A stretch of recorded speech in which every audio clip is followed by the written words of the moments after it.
Up, RotoGrinders, Wednesday, hump day, the back half of today's doubleheader as far as the MLB slate.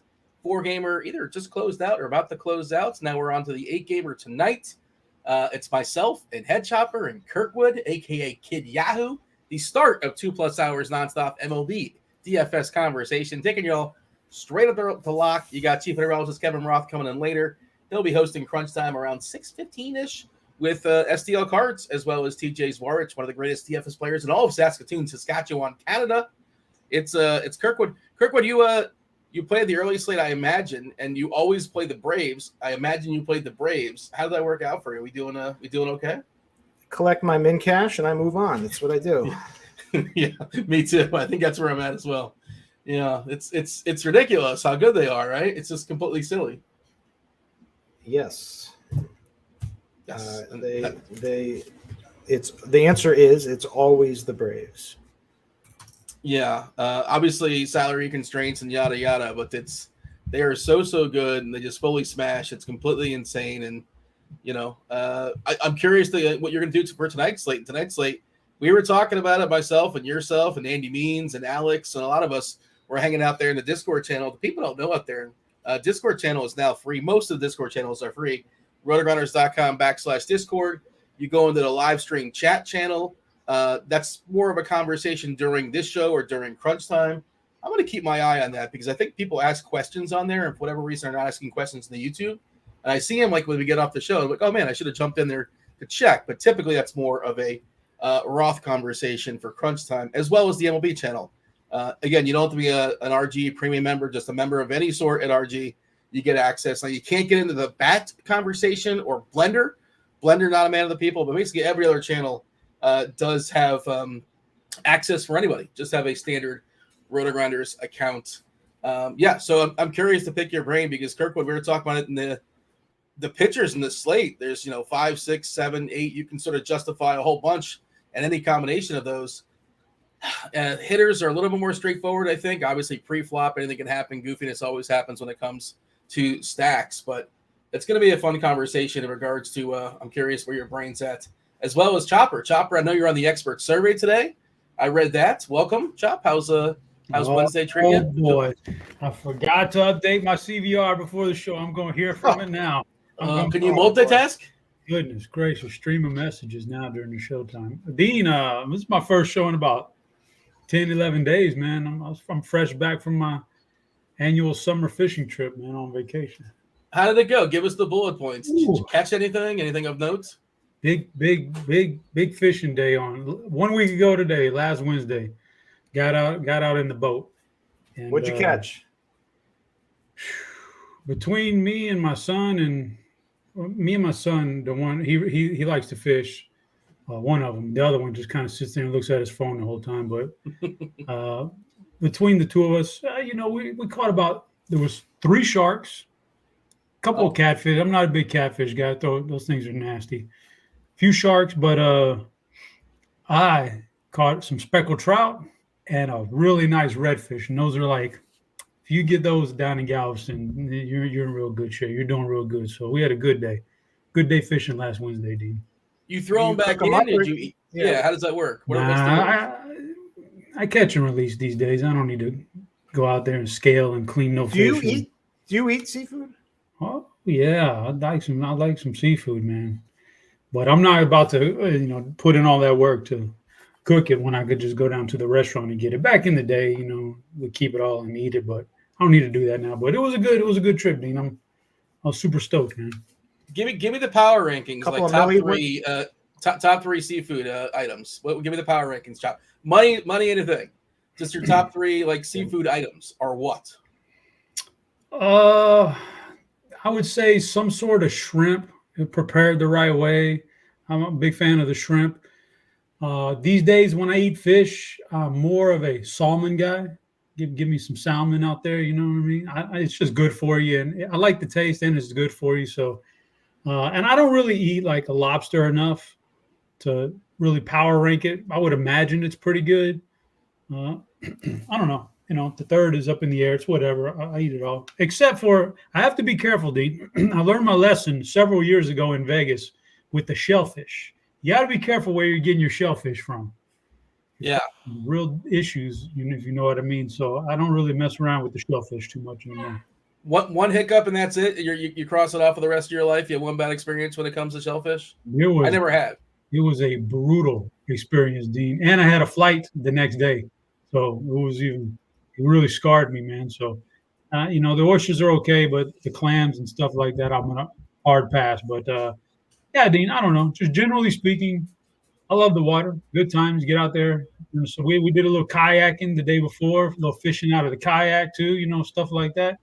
Just you can't beat it. You gotta go and once in a while you gotta recharge your battery. There's DFS that'll grind you down day after day. You gotta recharge your battery, man. Feels good, D. Now we're about 3.5 weeks out from like actual football that matters. Oh man. Whew.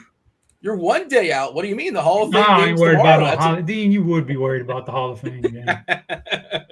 You think I'm watching the Hall of Fame game? Get out of town. Over under number of snaps I watched that game, but a half and the under is a lock. Kirkwood, did you want to chime in? Did you have a thought as far as seafood? Boston's known for. No, I was just gonna say a couple of Millie wins. You don't have to clean and gut your fish anymore. That's a good point. Yeah. It used to be like you can relate to the common man, but no longer. Chop, he sold out. Chop still keeps it real. So he keeps it real. He keeps it real. He could have bought a red box, like his own freaking thing, and just put it in his house, but he still goes and grinds that out. So is that still a bit? Does Chop still go to the red box? No longer. That's it. It's over, right? Did he still exist anywhere? There's like one in Dubuque. I think they're out there, Dean. But yeah, I've moved on from the red. It was good for a while, but yeah, I can't mess with it anymore. So everything kind of like I was just waiting on the prices to drop on the streaming, Dean. That's all. I'm waiting it out. I was waiting it out. Waiting. I'm good. Waiting. Like not dropping. No, it did drop. It really like the price to get one of the up to date movies in your home. They really closed the gap on Redbox. So yeah, I can stream it now, but it's a patience game, good, Dean. Good thing you found RedTube instead. Good thing. No. Didn't work. Just gonna sit there. Sorry. I thought I should. Never mind. The chat is chiming in their top 3, seafood items. Crab seems to be pretty popular. Crab and shrimp. There you go. What is walleye? That's a fish? A walleye fish? I don't know what that is, but there you go. Oh, and Tasteful Tides, who he should know. This is kind of his MO. He's hyping up oysters, which you gotta love oysters. You gotta love oysters. Where we on the East Coast here, he's out in Maine, I think. I don't get it, but anyway, we have tremendous oysters. Fleets out here. He's in the prime lobster. That's the lobster capital. There you go. All right. Let's talk about tonight's slate. You know what they even do lobster out here? They even do at McDonald's in the summertime. McDonald's has a lobster roll out here. I mean, come on. If you're going to get lobster, get lobster. Don't get it. You know what? It's not bad. It's pretty good, to be honest with you. Is it like surimi, like fake lobster, or like real lobster? No, it's real lobster. It's like $10 or like $8, $9. I don't know, Dean. I don't know if Dean's noticed, but McDonald's is moving towards a much better ingredients. They've got the real white chicken breast in their chicken McNuggets now, as opposed to what? Well, it used to be bits and pieces that just get smashed together. Now it's real chicken breast. Who was the player that got the wing? The chicken head on the wing. That was a tight end, I think, from the NFL. A football player, yeah. Oh yeah, it was the Rams. Might have been Gerald Everett or something like that. No, it was he left the Rams and the Raiders. Oh God, come on. I don't know. Someone in the chat knows. This is important stuff for sure. All right, back to the slate. Let's talk about it because. Kirkwood, I need your help. We were talking about this in the Discord. No real resolution. I'm still not certain where I'm going to land as far as my favorite pitcher on the board. Garrett Cole, probably the best option, most expensive, also the highest ownership, 33% against a Tampa team. It's not, a team we're happy to necessarily pick on.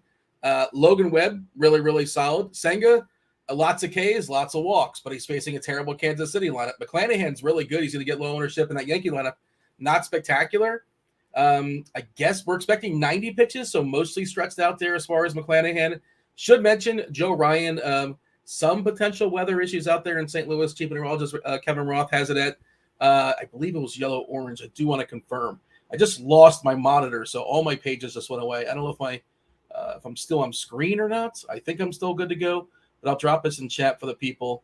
Yeah, we are currently yellow-orange in St. Louis, and Roth will be on in an hour and give you some more clarity when it comes to that. From what I can tell, he's talking about a potential end of the game early, maybe 7th, 8th, 9th inning, that kind of thing. Just be aware of that. But and I don't know how much that matters for the starting pitcher, obviously, unless you're considering dropping a CGSO on the people. But yeah, Kirkwood, give me the 30,000 foot screenshot as far as this slate, because it's a tough one as far as pitching. Hitting wise, we'll talk about the stacks in a second, but like the Dodgers, I think are the pretty clear like top team, but the Cubs are sort of right there. They dropped a 20 spot last night, and now they got Williamson. The Mets look pretty good. Cincinnati, I think they take a slight hit with De La Cruz being out of that lineup today. Also, no Friedel and Fraley. It's not the best Cincinnati lineup, as far as I can tell. But you tell me, Kirkwood, what are we looking at as far as this slate? It's pretty wide open when it comes to pitcher. I wonder if you have some conviction. Like, I don't have a lot of conviction, and I'm well researched, but just nothing is popping for me. I got a couple convictions. Okay, I want to hear it. Unfortunately, I can't. I'm not on conviction plays today, so I can't give them. Well, you're gonna keep them to yourself. Propriety. Hands are tied. No, I have some convictions. So first of all, I mean, we've got enough of everything, right? It's an 8-game slate, but we've got Garrett Cole on the high end, and some of these guys have like a few warts. Like Garrett Cole has not been the same. Has not been worth 10.8 this season. However, if we're grading on a curve on this slate, he just may be. The Rays have certainly cooled off now that they are heating back up a little bit now that they've been playing against the Yankees. The cellar dweller Yankees, I might say. Is that what we say, Chop? They're awful, and they're just sitting down at the bottom, looking up everybody. They're dog water, right? Is that what we're going to say? I mean, I'm not here to make excuses for the Yankees, but it's worth saying they're in the toughest division in baseball, and they, I believe, would be in first place. Says who, Dean? Well, what is the toughest division in baseball? Exactly. Oh, come on, Dean. What do you mean exactly? Says me and says mostly everybody else. No. If it's not the AL East, based on what? Based on what, though? Well, okay, you tell me. Maybe is there a chance I'm trying to get pitcher rankings over here, like pitcher slate, well, Chop's derailing the show and say, well, Dean, you derailed it when you started making excuses for the Spankies, man. You're right. I apologize. Who's to say? I gave Chop and I work great as a tandem, like duo. I set him up and then he hands it right back. You cut right in and you just couldn't help yourself. Is what happened. Yeah. Point counterpoint. It's a conversation, and that's how it goes. Well, maybe the AL East is so damn good that they made the Mets sell everybody off at the deadline. That's how good they are. Maybe Dean. I don't know. I'm just saying. Like what? Maybe the AL East. I understand. I mean the NL East with the Braves. Well, the NL East. The NL East, the Braves. Maybe they're so good that they made the Mets high payroll, they had to sell everybody off. It's so, I don't know, maybe that's the best division. Well, I mean, I'm just saying. Maybe it is. Maybe, you know what? It isn't. Well, Dean, what are we going to base it on? Like these Baltimore Orioles who are in first place, who really aren't that impressive. Let's face it. No offense to any Oriole fan out there. Overachievers. They're not impressed. They couldn't even pull the trigger. They got all these prospect hugging. Why? Tell me. Because they haven't been there before, Chop. They don't know what to do. They don't know what to do, Dean. Their greatest accomplishment has been a guy who played the most games in baseball. That they crazy, Dean. So they're overachieving. Maybe the Yankees are just really bad. Maybe Toronto really isn't that good. Like just because these teams don't get me started on Tampa Bay. They look very mediocre for the last 2 months. So I'm just saying, Dean. Yeah, so you know what? I chose them for my better than those players. I'm just saying, Dean. DK Onyx, Tampa Bay. I was feeling great like a month ago, or a little, counting the money, even though it's not much money. But yeah, I mean, we're just saying, Dean. You're throwing things out there, and it's very subjective what you say. Kirk was trying to make a point. The Yankees are bad, and then you're trying to make excuses for him. But let the man continue. Let the man cook. Thank you. Let him cook. Thank you. I need my ingredients and my stove. Let's cook. All right. So we've got good options all around the high end. Joe Ryan might come in a little bit under owned, but because if you look at St. Louis, they don't strike out a ton, 26th in K percentage versus righties. 6th in WRC plus, so the numbers are there, but they're also a team, they gave up, they're done. They've kind of packed it in, so you can kind of take advantage of these. So I think if you get a nice ownership discount, he's a good play. We got Logan Webb, who against, only thing is it's a tough matchup, but he's a guy that is just going to give you solid innings out there. Then we've got McClanahan, there's kind of like a black cloud over him. You got like the pitch count problems, and he just hasn't been the same, but I think he's fine. And I think this is the perfect matchup to get right back on the horse for him. He could rack up Ks against this Yankee team very quickly. And the guy who I like the best out of all of them is Senga. Senga's been getting better. He's been, fine. It's a tough situation you put him in and expect so much right out the gate. His walk rate has been horrendous. So you have to deal with that. And, he's at 11.9% walk rate on the season, which is just awful. But if you look over the last 30 days, it's down to about 7.7%. So he's certainly been doing fine. His swing and strike rate has been incredible. His strikeout rate has been great. He's over the past month, about a 32% K percentage. He's a Stevie boy. Producer Stevie likes him. So, you have to like the matchup, and the matchup doesn't get any better. It's the Royals 7th in K percentage, 30th dead last in WRC plus. So it's an anemic offense that strikes out a ton, and they don't take walks. So this is like the perfect matchup. The only negative is that this is a nice spot for hitting weather, right? Fire emoji per weather edge. Yeah, it's hot, it's humid. So whatever, I'm fine with him. I like him the best, to be honest with you, out of everybody. And then we've got like not to cut you off, but single entry contest. You're comfortable with Senga, and I think he's really interesting and a good way to be a little bit different ownership wise. I'm seeing on DK we got a roster 2.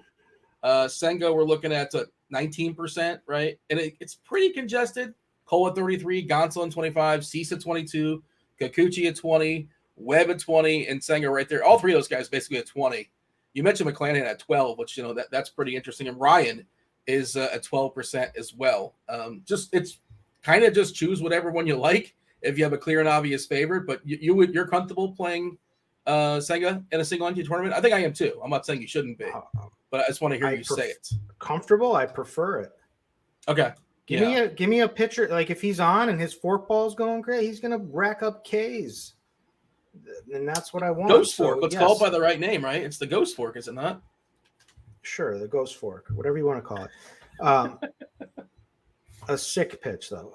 So, anyways, then we if you can make it work with any of these other top end guys, sure. But like I got a guy down low who I like just fine. I'm sure Chop is probably going to agree with me here. We're on board with Grayson, Chop. Yeah, I think Grayson is on my list. Yes. Elite, electric stuff when he's on. Looked good. People forget that he just went toe to toe with Garrett Cole in his last start. Who forgets that? A lot of people are forgetting. That's what I've noticed. Yeah, people are saying. People are talking. And they're forgetting that. And so, now he goes into Toronto, which is a hit or miss offense at times, a good offense, but they're also without, Bo Bichette, so that knocks him down. So Paul DeJong is a big negative for that offense in comparison to Bo Bichette. So this is a matchup I think he could absolutely build off of his momentum in his last start. When he's on, he's on. This is a kid with high heat. Has good strikeout stuff, so his breakers are starting to come around. So I'm in on him for the cheap price tag, and it doesn't seem like he's going to be that owned. I don't know, so I was kind of surprised. And on Yahoo, he is dirt cheap tonight, and people are like projecting Drew Smiley over him. So give me him all day over that in that scenario.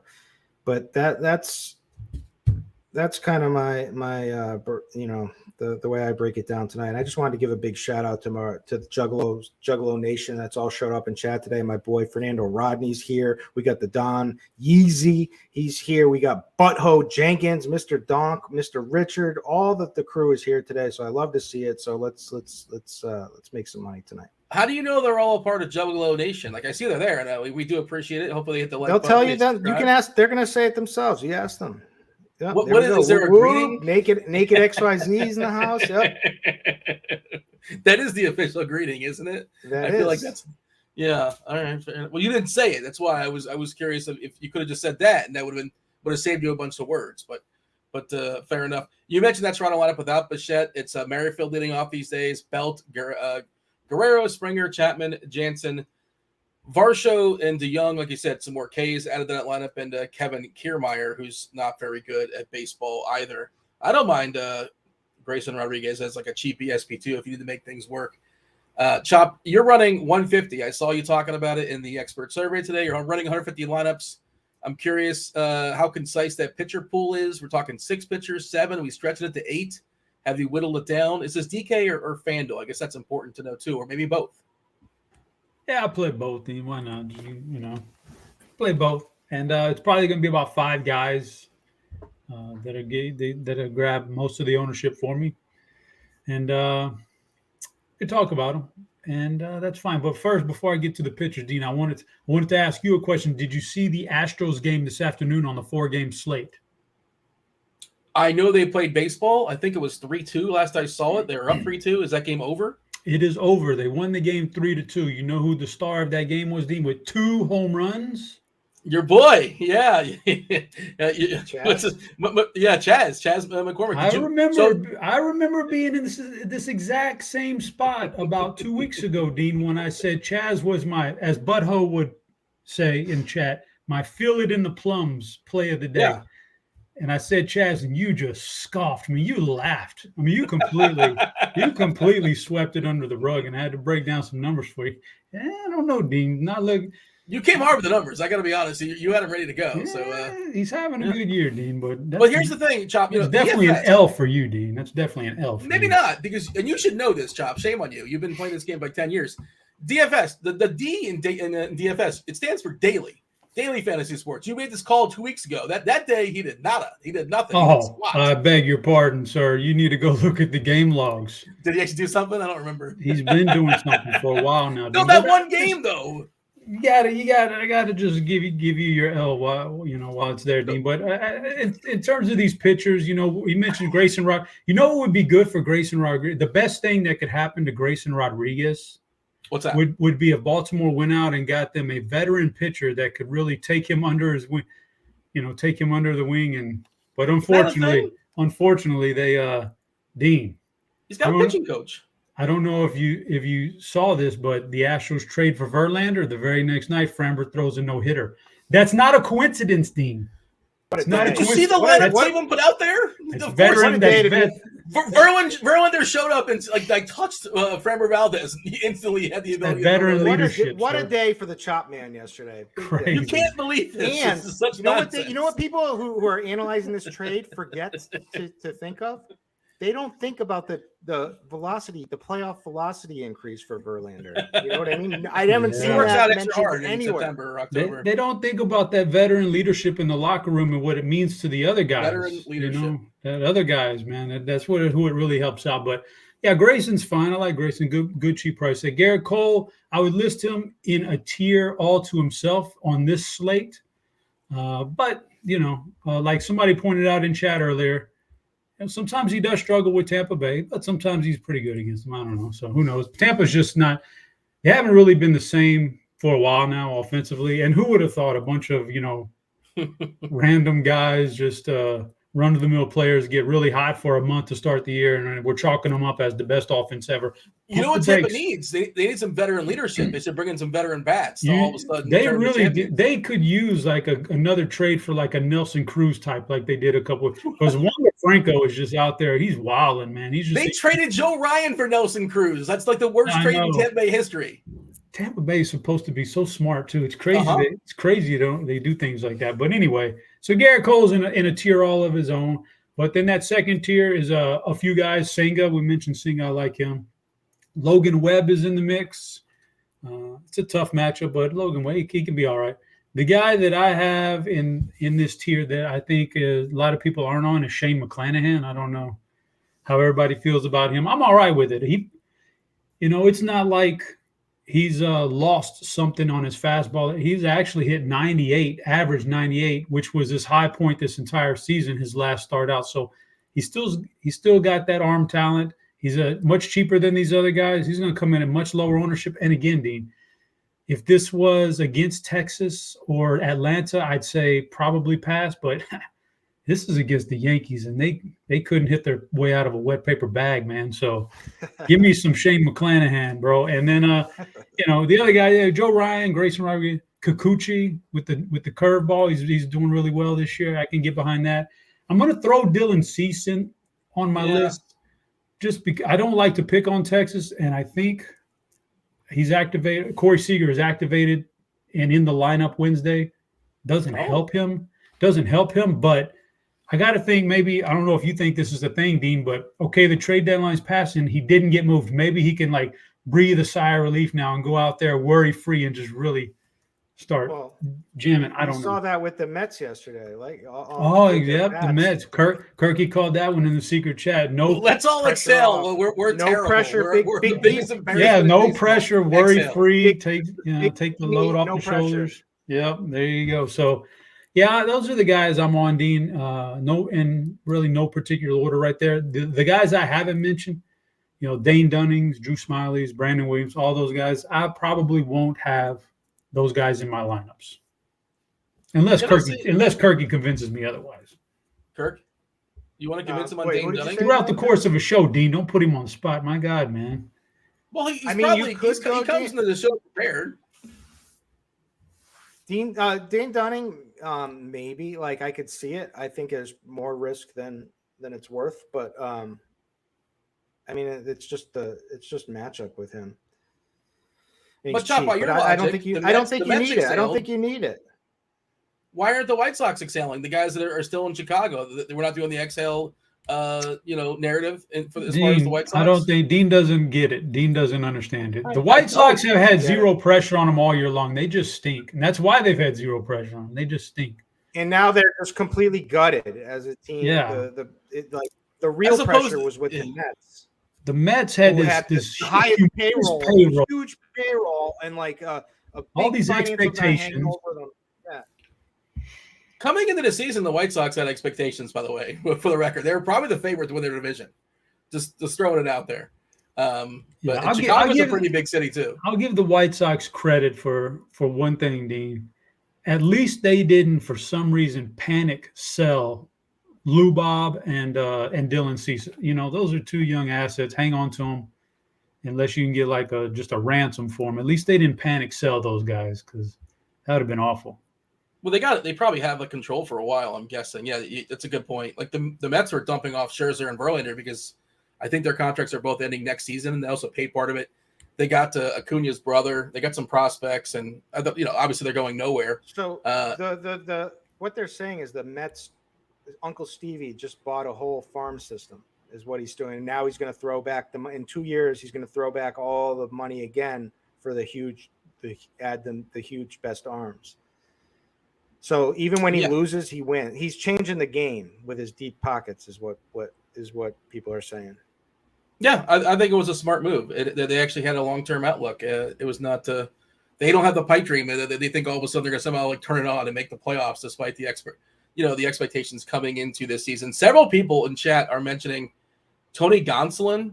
He's facing Oakland. Gonsolin's not spectacular. He's not special, but he's a professional pitcher. Historically, didn't he make the last year? He's one of the luckiest pitchers in baseball. Gonsolin. This year, the case similar, but not as lucky. He's been more exposed.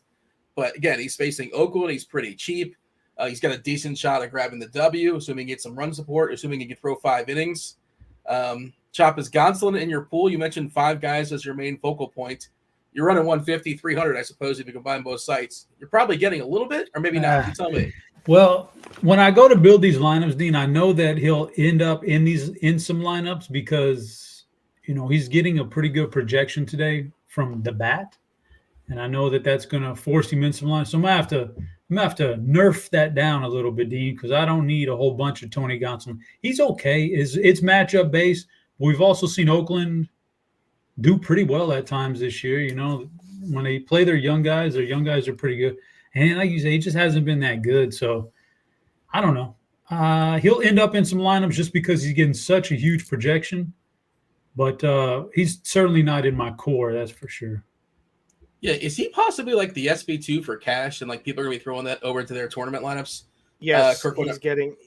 Yes, yeah. I mean, he's a projection darling today. Which I think it's a good idea to get under on it. I mean, I tried it yesterday with Lynn. It didn't really work out. It was weird because he gave up 3 homers, and that's kind of what you expected. But that's all he did was give up 3 homers, and he wasn't horrible. Yeah, I think I'm going to be under it. I think officially you're supposed to be under, and from the way you were talking, Kirkwood, I think you're doing the same thing. And like you said, projections are going to force people that way, and we'll just take our chances, right? It sounds like that's what you're doing. That's what I'm going to be doing. I'm not playing him. One thing we haven't talked about the blade. Okay, the blade would be. Let's see. Slade the blade. Is that a real person? Have you seen like an actual like proof of life? Official nickname. Yeah, but I'm saying that person exists. Slade Ciccone. Ciccone? Yeah. What are your guys' thoughts on him? I don't have a lot, I'll be honest.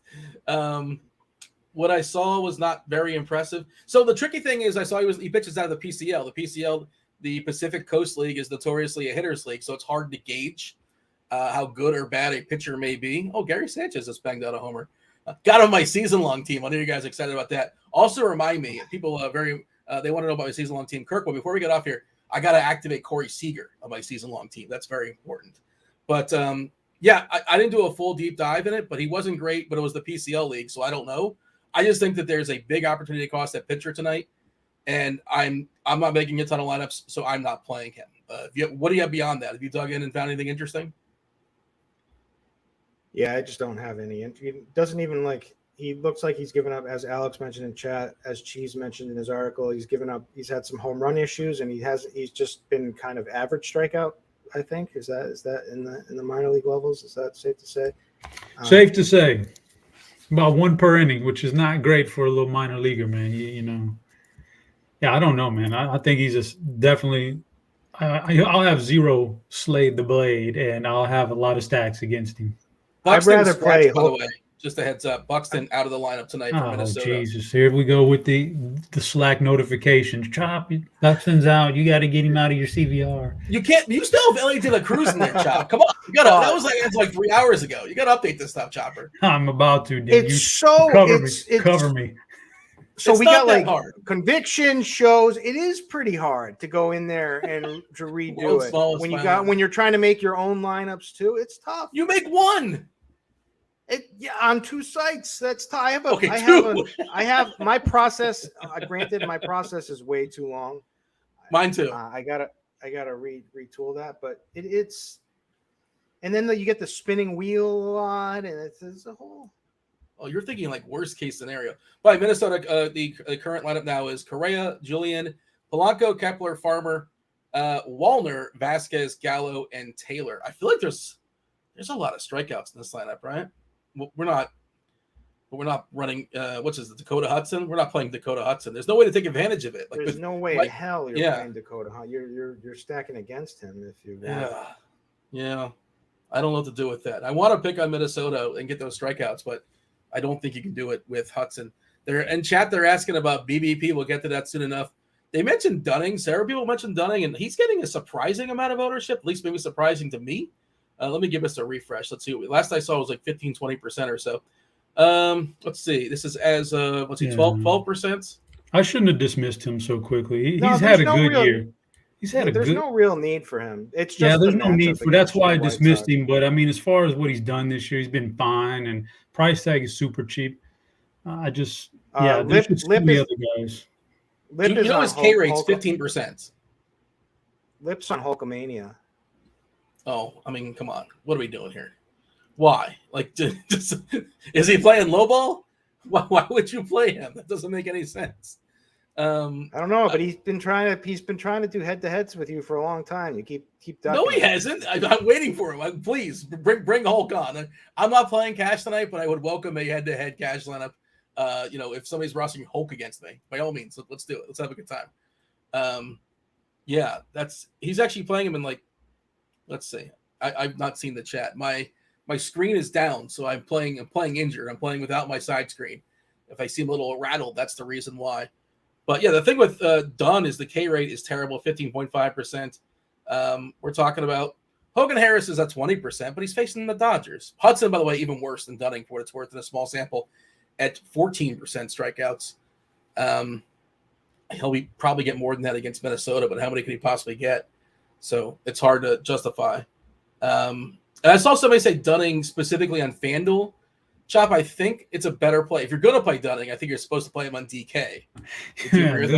I mean, there's zero Dunning on FanDuel for me. Absolutely not. Yeah, if you're going to play him, you use the salary and the SP2 spot to get a guy like Dunning in there.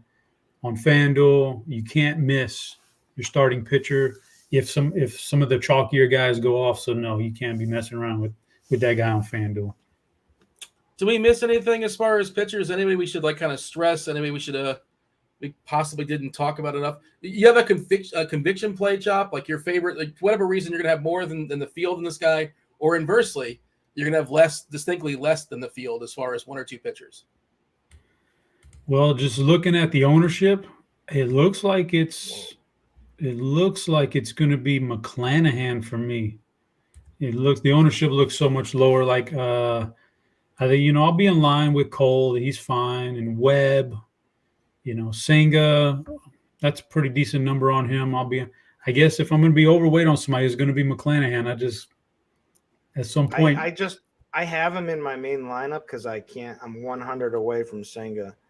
Oh, so man. Yeah. I mean, between the two, I'd probably rather have Senga, but yeah, McClanahan, just hope he does it and just hope the Yankees do what they do and just completely gutless, just disgusting performances, which is what they do sometimes. Sickening every night. It's as like, a city, how gutless is New York is, both teams. Imagine being a diehard Yankee fan, having to watch their games every night, You don't have to watch them, but yeah, I hear what you're saying. There's still hope out there too. They're still talking potentially playoffs, but I don't think that's going to happen. What is 15-20% chance per Fangraphs, I believe last I saw.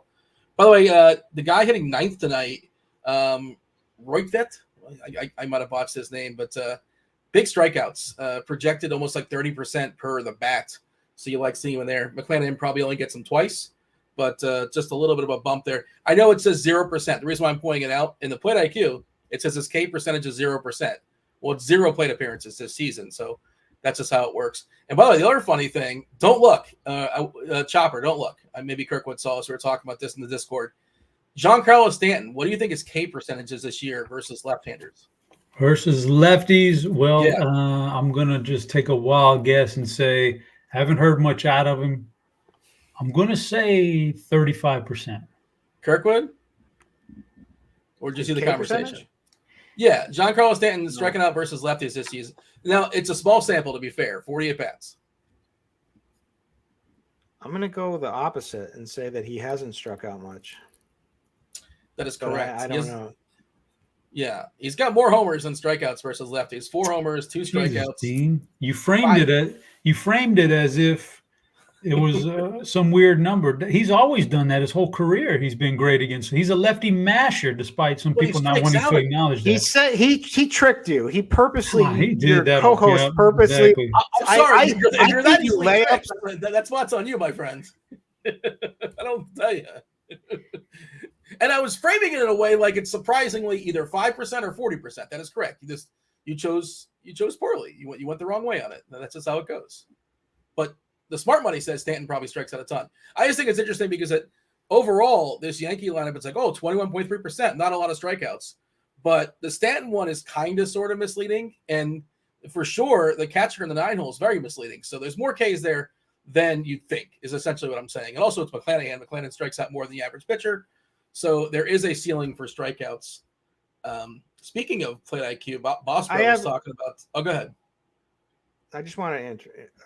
There's a member in chat that tilts me every time I see it, and I don't want it to be this way. It's because of his name, and it's Top Shot Picks, and it's because it reminds me that Dean got us, recommended all these top shots that I lost all this money on, and he's still not accountable for it. So I'm wondering if you could change that your screen name, but.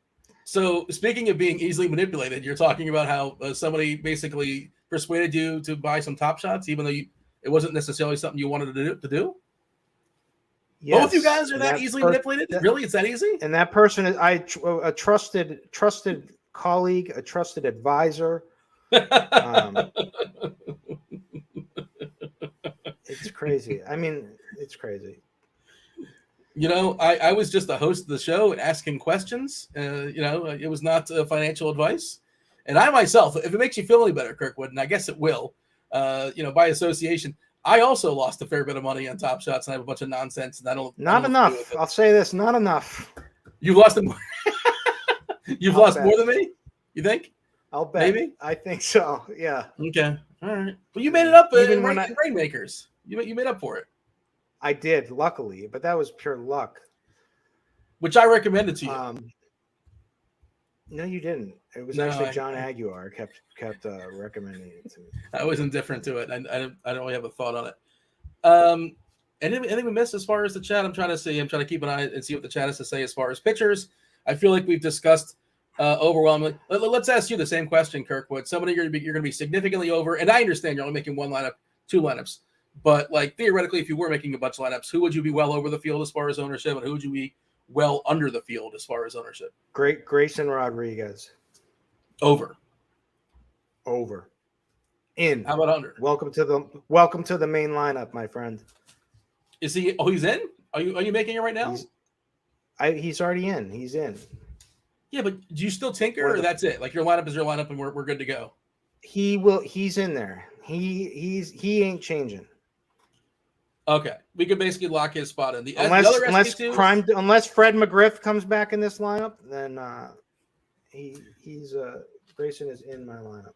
He was in the booth last night for the Braves. He looked great. I think he just got in the Hall of Fame. That's why he was on. He was on. I know, and he sounded great. He sounded good. Like yeah. He went to the Hall of Fame. He was a former. Was he a Marlin at one? Was he a Marlin at one point? Oh, geez. Yes, I feel he might have been. Oh, geez. He might have like a cup of coffee at the Marlins. I'm not sure now. Well, he was in the Rays. Remember, he was in that Rays team with Jose Canseco and Wade Boggs in like 1997 or something like that. A really weird team. Both those teams, like a bunch of old guys in the back end of their career. On the Rays. Yeah. I think he's from Tampa, and I'm pretty sure Wade Boggs. Yeah, you're a Boston guy. You probably want to forget that ever happened, but I'm pretty sure that's where Wade Boggs ended his career in Tampa. But I think it was McGriff, Canseco, and Boggs, like 35, 36 years old. I could be making this up, but somebody in chat, please confirm by all means. He had a legit nickname. You said Crime Dog. That was actually a real one. I think baseball. What is it? Baseball. What's the site that confirms the nicknames? I'm forgetting it now. And he had some great instructional videos. Great instructional videos for the kids. What was that guy's name? Oh, geez. I'm losing the guy's name, but you're right on the VHS. Somebody in chat will mention it. Kenny Mayne always gives it a shout out for sure. But okay, let's get the summary as far as pitching. Chop, you go first. I know you've been giving takes throughout the show, but not everybody tunes in exactly at 5:00, right? They're tuning in just right now. Too long, didn't read, TLDR. They're jumping in right now, Chop. Give them what they need to know as far as your approach to pitching tonight. My approach to pitching, Dean, Garrett Cole is in a tier by himself, in my opinion. He's the number one guy. I'll be on par with the field, if not a little bit over the field, just because he's a pretty good pitcher. Tier 2 for me goes Webb, McClanahan, Senga, no particular order. I like them all. Actually, it would be Senga, McClanahan, Webb in that order, in that tier. But those guys are all good, and I'd be hoping for a McClanahan bounce back, finding whatever he lost here recently. Senga to have that control, and for Webb to do what he does sometimes.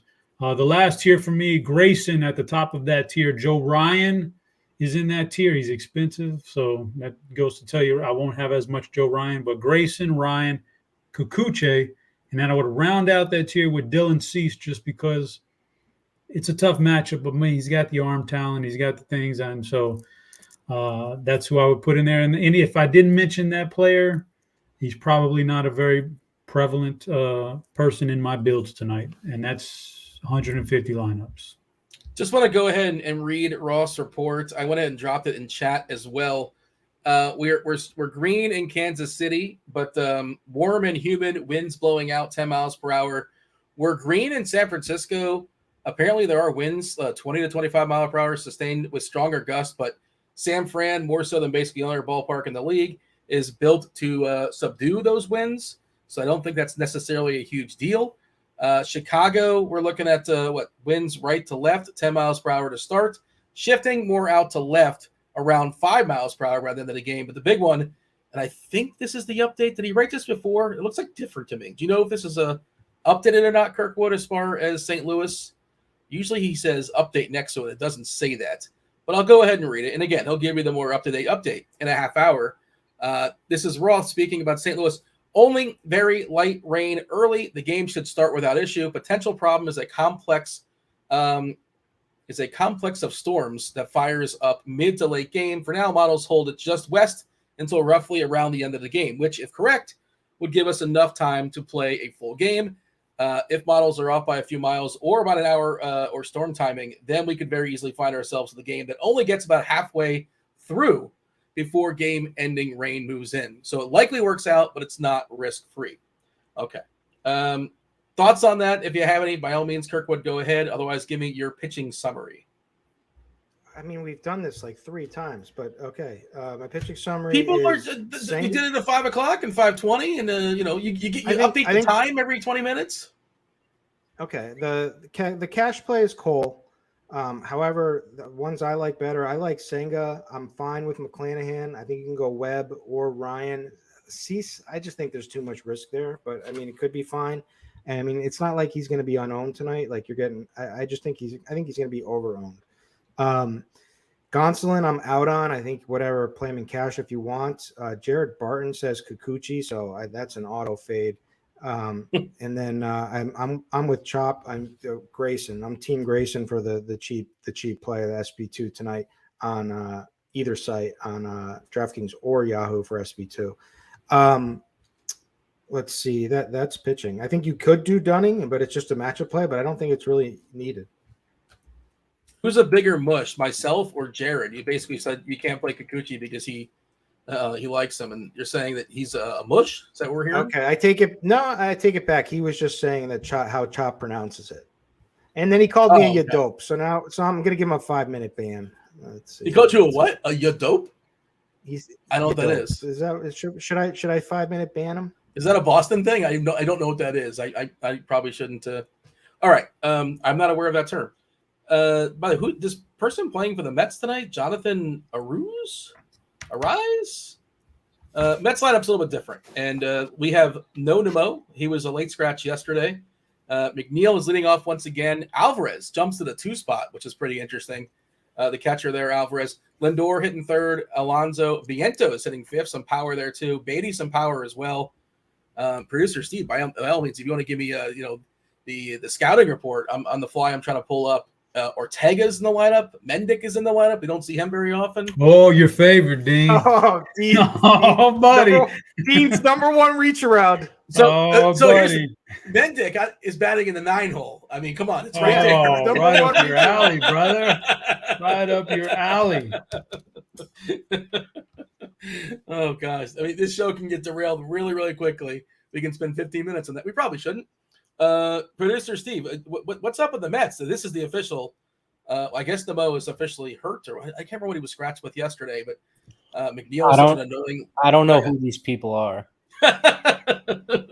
And Nemo, it says a quad injury. Yeah, I think this is a ruse or a rise. I think this is his first baseball game this season. He played with Boston in 2020. In 2021, the name looks vaguely familiar. Kirkwood, if you got anything, if you recall, he played for your Boston Red Sox. Uneventful, not a lot of power, not a lot of speed, not much to get terrible. Yeah, not much to get excited about. But I think Vientos has got some power and he's super cheap. I believe it's his first base and first base only. He may be outfield in some spots. So you have to decide between him and the polar bear. Do we exercise Reagan's? Is that necessary? Is that something? I mean, again, this is a big opportunity cost pitching slate. There's a lot of guys that we think have a ton of upside. So you tell me. I don't know. I don't know if that's the case. Looks like he's had some K stuff in the past. He's mostly stretched out, right? I think he's stretched out in the minors. He's got some really good. He's got a good repertoire, man. His fastball's pretty good. His curveball, changeup has really been pretty exceptional. I was eyeballing him earlier in the day, but there was too many other good pitchers and all that other stuff. But he's very, very interesting. He would be a definite interesting GPP. He throws 98 miles per hour. But is it straight? I mean, like if it's straight, then it's going to get smashed. But yeah, he's had success with his fastball, and he's had really good success with his curve and his change. I mean, that's what you need. If you got 98 heat and a curve and a change, or that's all you need. And this is a minor league lineup right now. He's facing, so I don't know. He's interesting. When you say interesting, maybe you'll get like 5%. Like you're not going to completely change things, obviously. Well, it's not a 5% thing. It's a binary, Dean. Either he's in my player pool or he's not. Dude, he's got a 6.5 K prop on DK. Really? Okay, that's interesting. Yeah. How am I missing? This is like the ultimate play. Is the juice on the heavily on the under? What's the juice? It's got to be a big number on the under. It's just even. It's plus 100 over 6.5. That's still a strong line. Interesting. Okay. Yeah, I think he enters the conversation. Let me see if I can find him again. It's off the board now. It was there though. Okay, well that's unless something was wrong. Okay, hold on.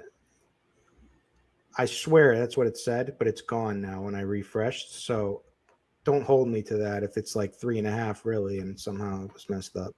Yeah, I want to get confirmation of that too, because that does seem like a pretty big number for him, but you never know. That Mets lineup it's kind of rough.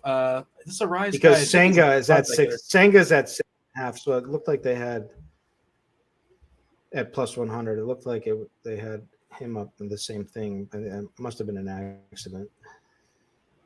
Okay. What about Ortega? What do we have on Ortega? Is that Rafael Ortega? I just saw the last name. That's who it is. Oh, Rafael Ortega is 32 years old. So this is not a prospect. The dude played for the Rockies in 2012. He had 2 games for the Rockies in 2012. And then he went away for 4 years and came back and played a little bit for the Angels, for the Marlins for a little bit in 2018, for the Braves in 2019. A little bit of power, a little bit of speed, but yeah. That's right. He was in the Cubs not too long ago, last year. That's right. Okay. This is not a prospect.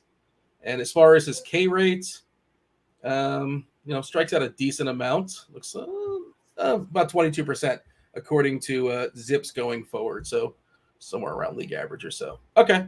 Just noting as far as that Mets lineup, a little bit goofy, a little bit different. Speaking of the Mets lineup, they were one of the teams that I like as far as stacks. We'll look at our consensus value rankings. Myself, Tim, Tasteful Tides, Head Chopper did these rankings as well, and Squirrel Patrol. Consensus-wise, all 4 of us have the Dodgers number 1. 3 of the 4 of us have the Cubbies number 2. We have the Mets number 3. Cincinnati number 4 consensus-wise. Then Kansas City. Then the Giants. And I was the only one to give Minnesota a little bit of love. But the absence of Buxton hurts them a little bit. But I think they're still in play, especially considering how cheap they are. But Kirkwood, you tell me, stack-wise, how do we feel about that board? Anything we're kicking off? Anything we're lowering? Anything we're raising? Do you feel pretty confident in saying pre-flop before everything starts? Dodgers pretty clear number 1. I think Cubs pretty clear number 2. You tell me otherwise. Yeah, I tried to make the Cubs work last night so hard. How'd you mess that up? My 3-man. I couldn't because I just couldn't get the right mix going. The Braves let me down anyway, but I was upset about that because they were like my 3rd favorite team. Yeah, so Vegas total, if we go by Vegas totals, it's Dodgers, Cubs, Mets, Giants, Minnesota. The bat, who they like, it's everything. It's pretty much the same with the bat. The bat is at the Dodgers, Cubs, Mets, Royals, then Minnesota. So all they did is they like Royals more than San Francisco. So I think that's pretty clear who the top ones are. I think going out, I think I'm interested in playing some Orioles here in this spot because I like the top end of their lineup. I think, and I'm not afraid to go after Kikuchi. I love Mountcastle tonight. I like a lot of these guys. So my lineup right now, I have the Cubs in Baltimore. Cubs and Baltimore. Are you nervous? Like the old expert survey question. I assume you're nervous to not have a fair bit of Dodgers or basically any Dodgers in your one lineup. But that's just, you can't have everything. And, they flopped last night. These things do happen, of course. But, it's not like can't miss. It's baseball. But what's our degree? Like a scale of 1 to 5 of nervous level, Kirkwood, as far as not having the Dodgers in your main lineup?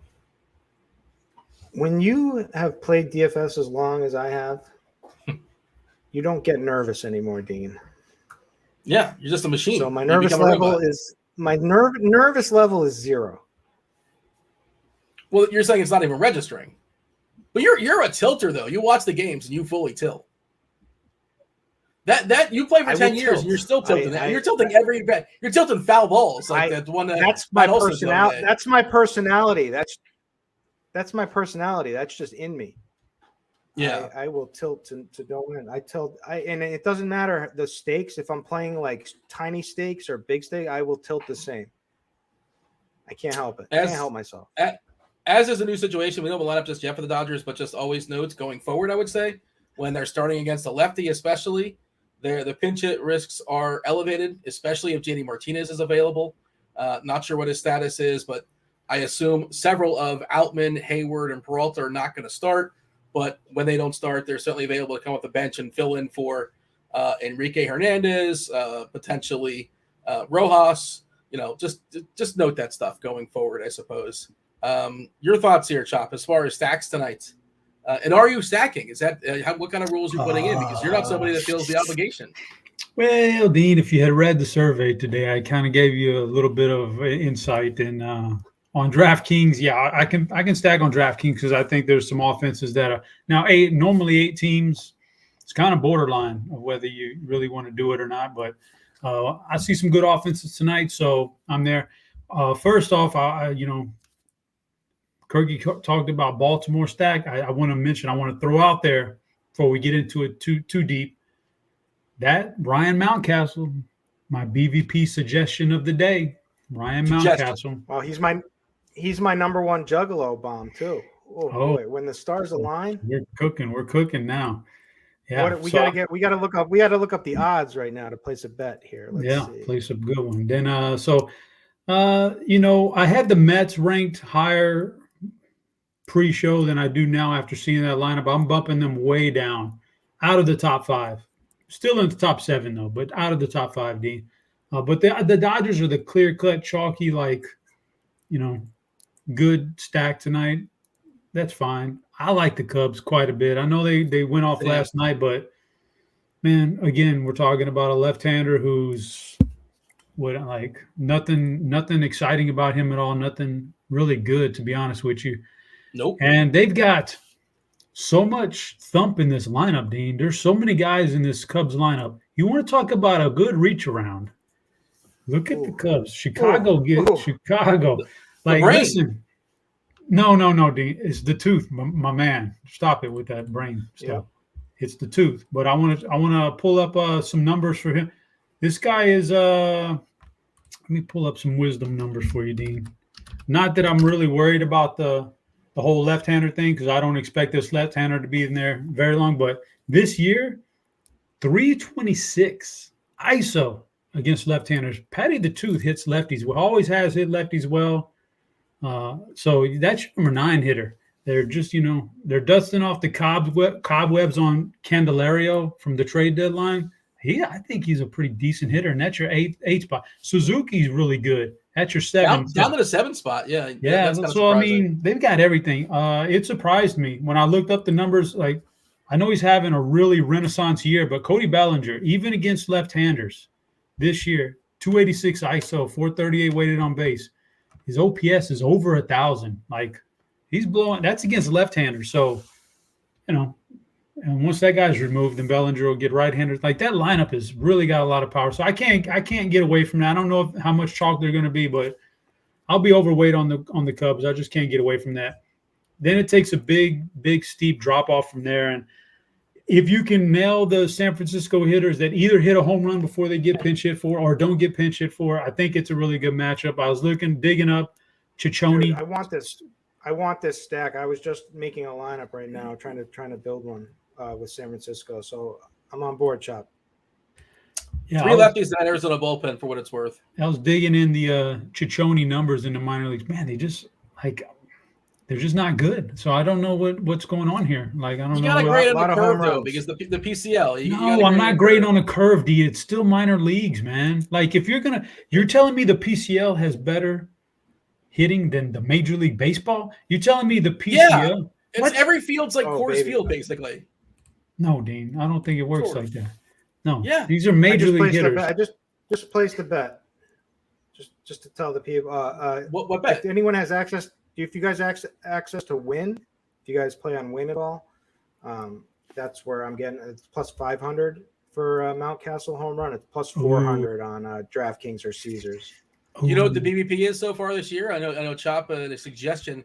40% of his official at bats, the ball has landed over the fence.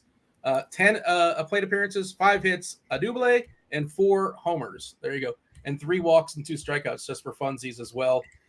Chop, the people are asking in chat about the knockers. I don't know if you have any knockers ready for the people, but we got that like button. Get that like button ready because also TJ and Spidey Bomb warming up in the bullpen. So when he comes on, you want to have a Spidey Bombs ready to go. Do it that like button. Also consider subscribing. We'd appreciate that. Also turn on those notifications. Do all those things. Hit all the buttons. Get those likes up. We got to get the knockers. We got to get the Juggalo bombs. By the way, my Dean Dong is Morel batting in the 2 spot. The 2 spot tonight for the Cubbies. Christopher Morel. Oh, Dean, you're killing me here, Dean. You're killing me. That he was a knocker. I had He's him a knocker. Oh man. You know what? I like Horner. I like Horner better than Morel. By the way, so do you have the knockers ready to go, Chop? I'm not really sure where we're at as far as Well, I did. So I'm going to change it up because Morel, I don't want to do too much overlap here. So I'm just going to change it up slightly. But I did have, I like my knockers tight together, squeezed into a tight space there. I don't need them spread out. I don't need the summer knockers. Some are going this way, some are pointed that way. I need them condensed in there in a tight space together. So it's going to be Dansby Swanson and Ian Happ. I'm going to change it from Morel so there's no overlap. But Swanson Happ, give me Swanson Happ as the knockers in there, back to back, tight together there, brother. Bubba, Swanson, Reds Gal in chat loved your tight squeezed knockers. The summer bit I've heard before with teeth. I've never heard it with knockers, but we shall move it on. All right, we got Dodgers, by the way. Dodgers lineup is out. Betts sitting off. Freeman, Will Smith.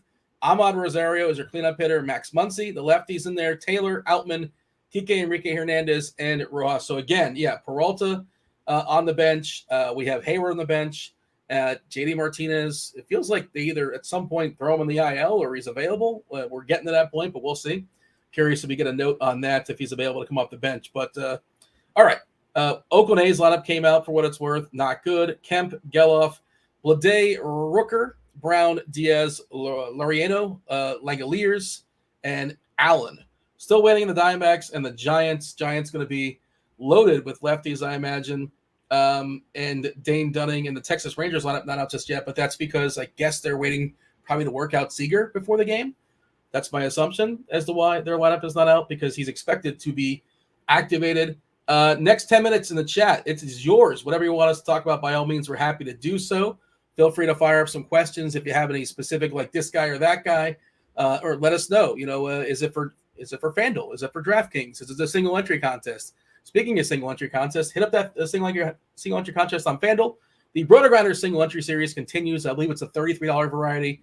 It's probably not sold out just yet. Your first $33 if you're playing on Fanduel. That's where you should be playing tonight in the RotoGrinders single entry series with the added value. Do let us know if your questions are for tournaments, single entry tournaments, large field tournaments, whatever is on your mind. By all means, go for it. And I'm scrambling to get the chat up because, again, my screens are not working. Kirkwood, if you have any questions in here, if you find anything. Okay, here we go. Flying armbar. This is for Kirkwood. We were talking about this in the Discord channel pretty in depth as far as the Reds because no Friedel, no Fraley, Newman leading off, no Ellie De La Cruz. Smiley is starting off this game as a lefty. That bullpen is loaded with righties. I believe their only lefty is somebody who worked really hard yesterday. So you're basically definitely going to get a slew of righties afterwards, which I think means we're probably going to see Senzel get pinch hit for. Very likely. He seems like the most likely candidate. Newman, maybe. We'll see. Stay tuned. But 3 really good lefties, one being a switch hitter, lurking on the bench when Smiley exits. So your 2 favorite Reds tonight, Kirkwood, are who?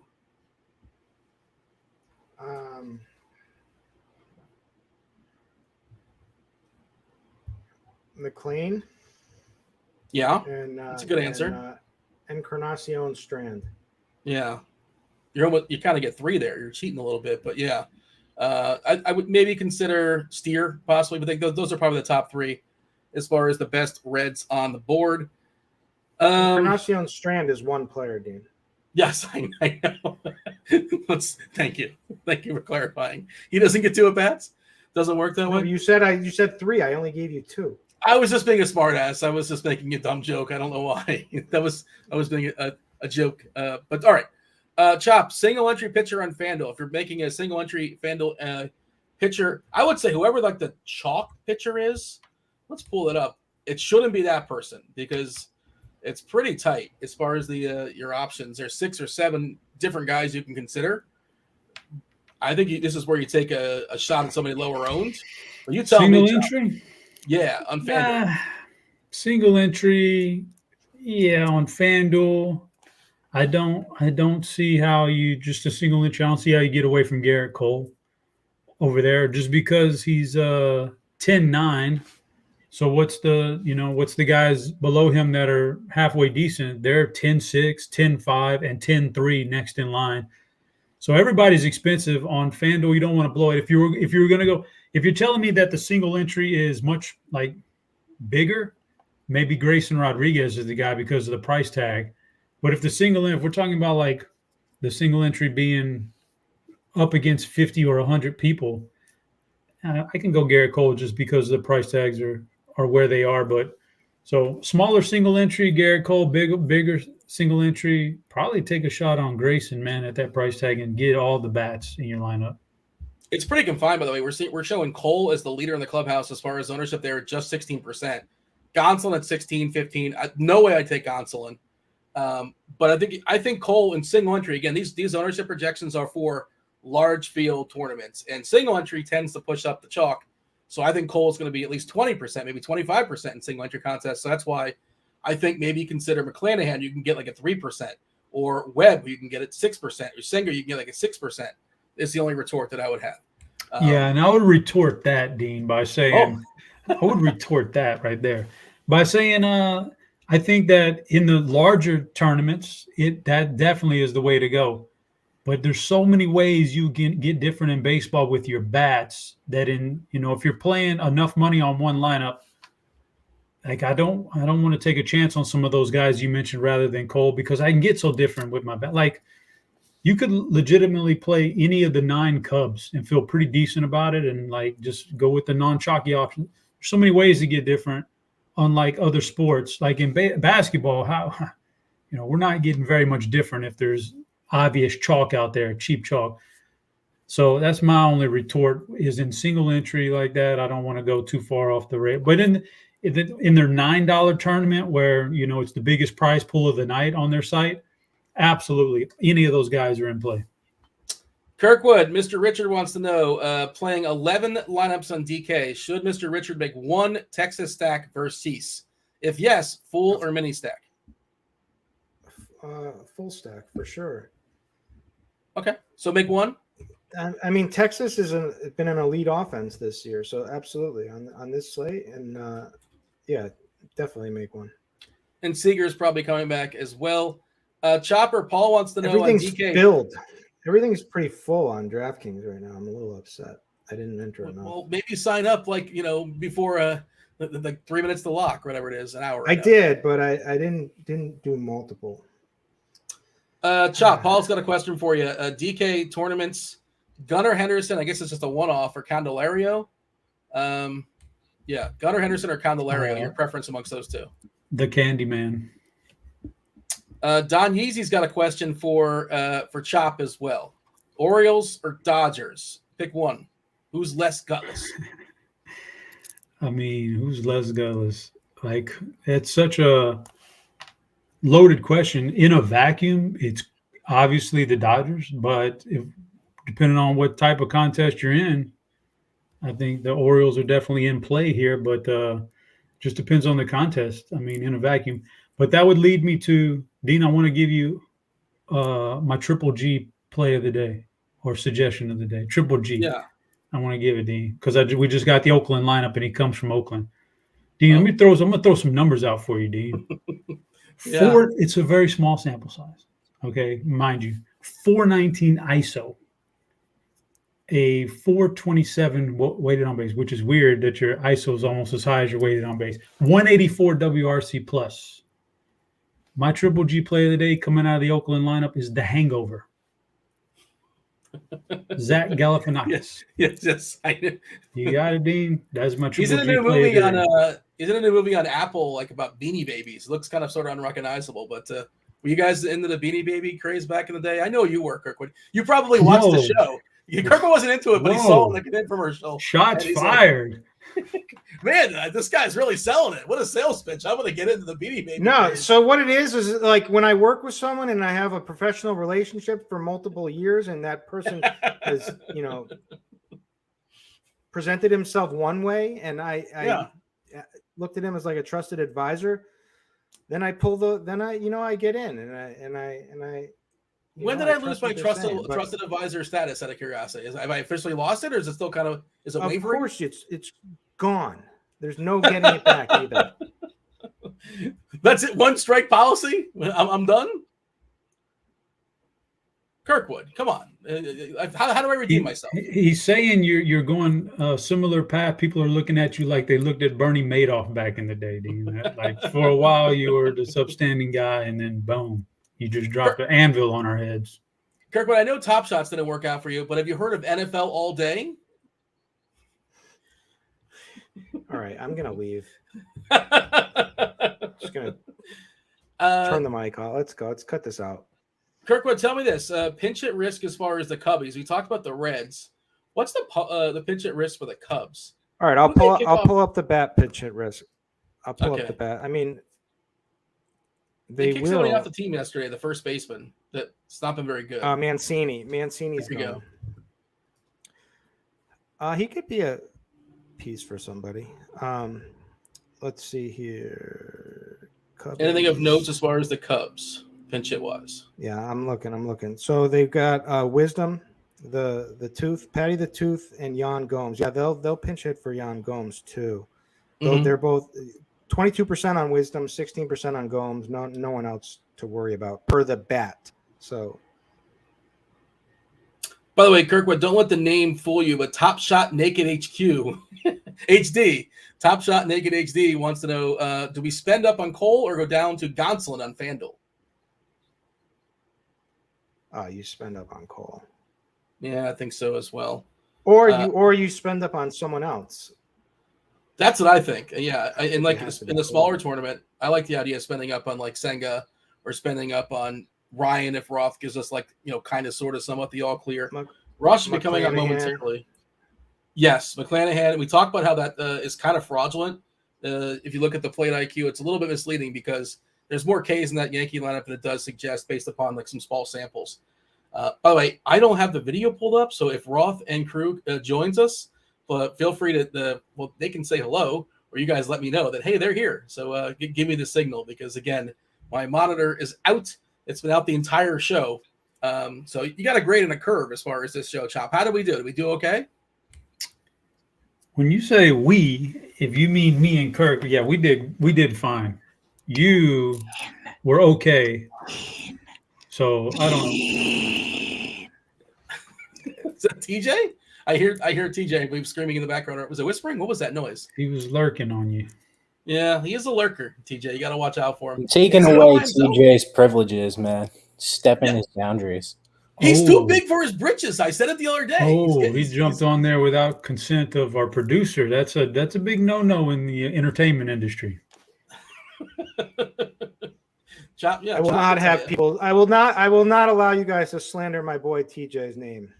If TJ did it, it's okay. Is he also a trusted advisor? Did he replace me as your new trusted advisor? Oh, he's absolutely. After all, he's been hitting Spidey bombs left and right. Doesn't Spidey get credit for that? Why does he get credit? Come on. It's just like Superman. It was Clark Kent. Clark Kent was Superman. TJ is Spider-Man. You know? Was Finkel also Einhorn? Like, dog, you're blowing my mind. Are you serious? Of course Finkel was Einhorn. We found that out. I don't know how I never made. How did I not make the connection that TJ is Spider-Man? Like, this is. I don't know how I never connected the dots on that one, guys. Enough cosplay? No, You're ruining the bit, Kirkwood. Spidey, he's available. He's lurking as well. I believe we're missing somebody. Cards will be jumping in momentarily. What's up, Roth? How anything eventful changed in the last 3-4 hours in your life? No, nothing. No, we're good. Okay. There you go. We got TJ here, and I guess his card's coming in momentarily. We got word that is he getting the memo? Is TJ going to go solo? What's the story here? We got to kill some minutes, or we're fine? Roth is actually going to handle cash games today. Yeah, I got it. Don't worry. Yeah, TJ, you got weather?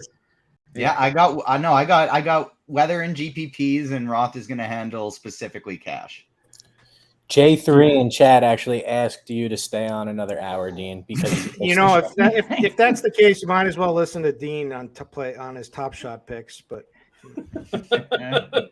I don't know why I get all the blame for that, but I mean, people are thinking like I was like this huge advocate.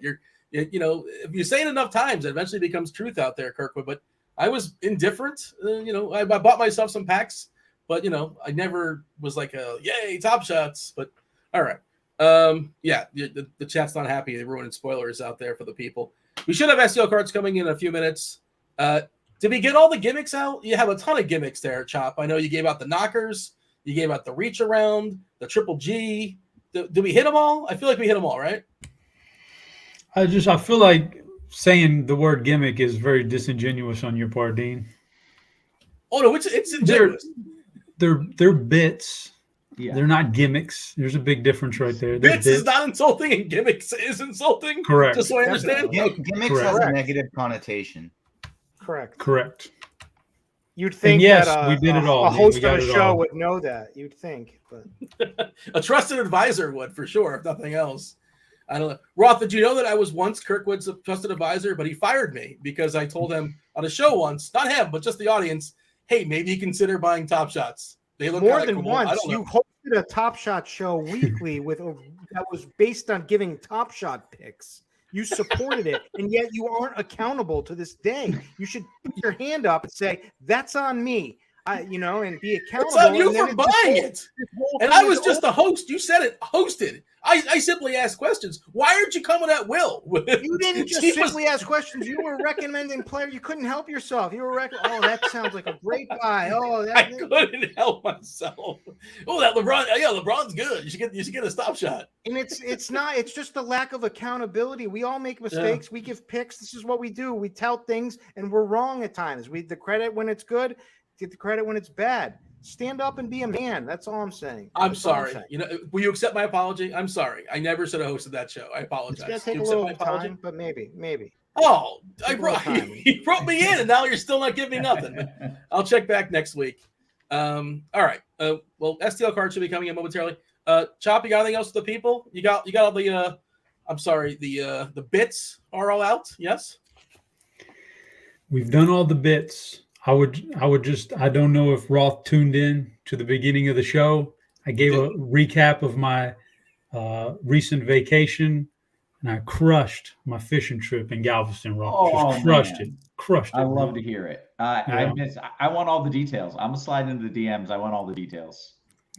Fantastic. My son, for the first time, my son who actually likes to fish, had a great weekend or a great week, man. He caught him some sharks and everything, so we had a good time. I need the honey hole. I need the spot. Fair enough. You got anything else, Kirkwood? Are we stepping aside and getting out of here? No, but I'm going to incorporate honey hole whenever I can. I like that. That was good. It was right there. I was like, is anybody going to take that? Nope. All right, let's just move on. There was a pause, though. All right, guys. Grow up. Grow up. All right. Groke. I use Grop all the time. That was Kirkwood. That was Chop, the Fanduel sponsor Crunch Time with TJ Zwarych, and I believe possibly STL Cards should be coming up momentarily. Of course, you have Kevin Roth telling what's going on weather-wise. We definitely want to know what's going on in St. Louis. Anything else lurking? Roth, take away. Okay. Hey, good stuff as always. Welcome to it, ladies and gentlemen. It is indeed Crunch Time. The show is indeed sponsored by FanDuel, and it is usually a show where we are joined by two of the sharpest minds of the biz. Today is the show where we are joined by one of the sharpest minds in the biz. That's Mr. TJ Zwarych, and he's here. He's hanging out with us. What up, TJ? Doing well. Busy day, but exciting day. I have a live show for Agents of Fandom right after this, and we're doing a favorite movies of 2023 draft over on our Twitch channel. And then earlier this morning, I interviewed a guy named Joe Quesada, who was for 10 years, he was the editor-in-chief of Marvel Comics, and then he got promoted to chief creative officer for all of Marvel Entertainment, and we got to chat for about a half hour today, do a little interview. It was a lot of fun. Well, it sounds like you are having a productive day all across multiple brands, multiple jobs. But what the people care about, TJ, is they want the winners. There he is. There's the man. Speaking of winners, STL Cards jumping in right on cue. Can you hear me, Cards? Hey, what's up? I'm doing fine. Did you have any idea you were on the show, or did you just get that ping and like, crap, I didn't look at the schedule? No, I actually didn't see the ping. I was just running about a minute late. I was in the bathroom and like, oh, I better get moving here. Yeah. So, Yeah. oh, but I'm right on time. That's fair. You made it. We're good. Was just saying that this show is sponsored by FanDuel. I don't know if the people know that or not, but they should definitely be signing up for the FanDuel Sportsbook if they're in a legal sports betting state. Take advantage of their awesome bonus offer. New customers bet $5, get $100 in bonus bets. Terms and conditions apply.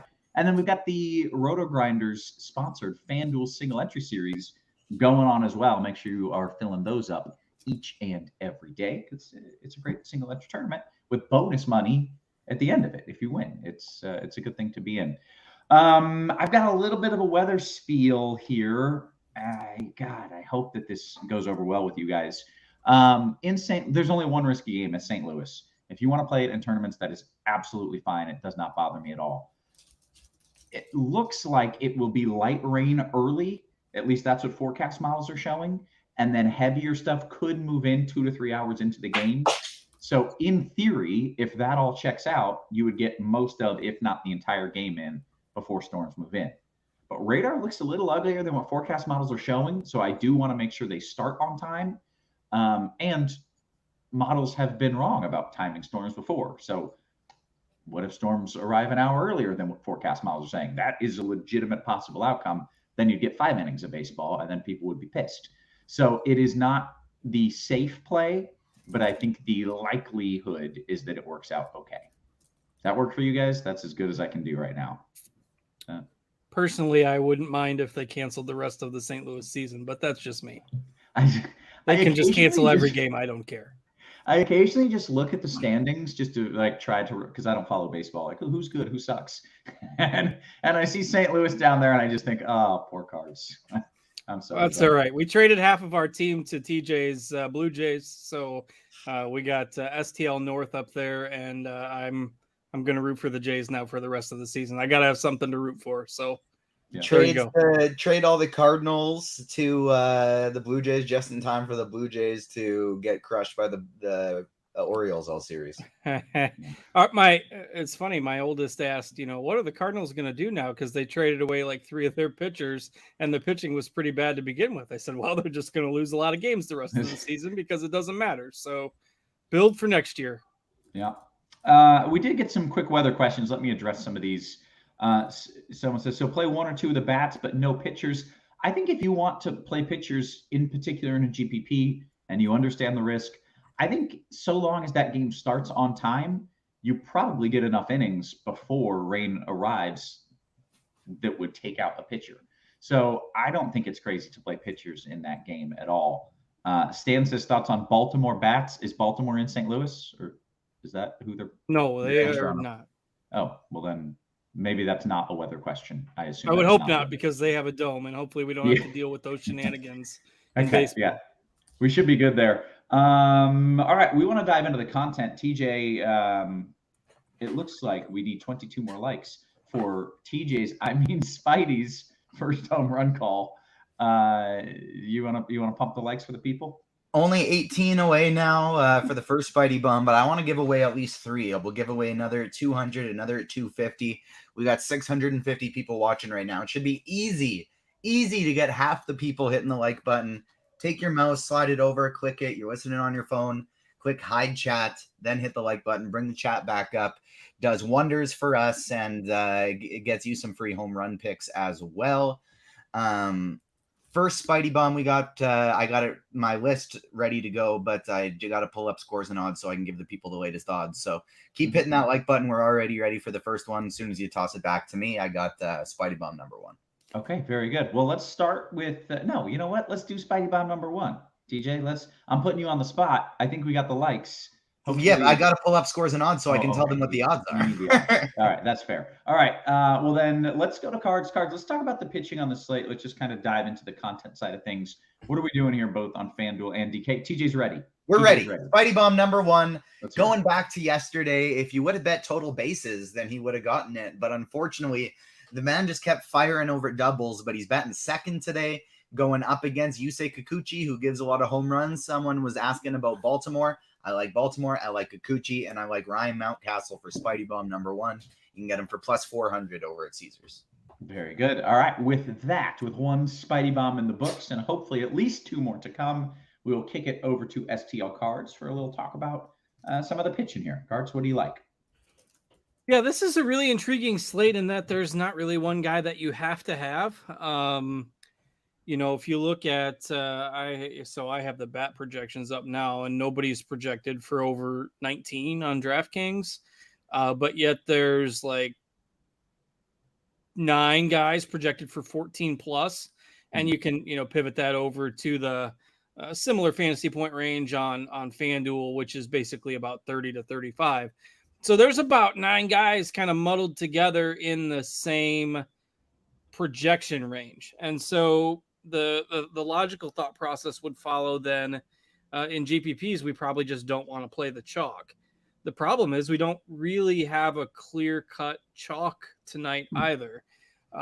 Garrett Cole is probably going to be the most popular option, and he's just not the same strikeout guy anymore. Tampa Bay is a hit or miss offense, but we know that Cole is going to go deep into the game. The Yankees basically can't afford any more divisional losses at this point. They're probably toast already, but I think if you think of it as the safest guy that's probably going to go 6 or 7 innings tonight, it's probably him.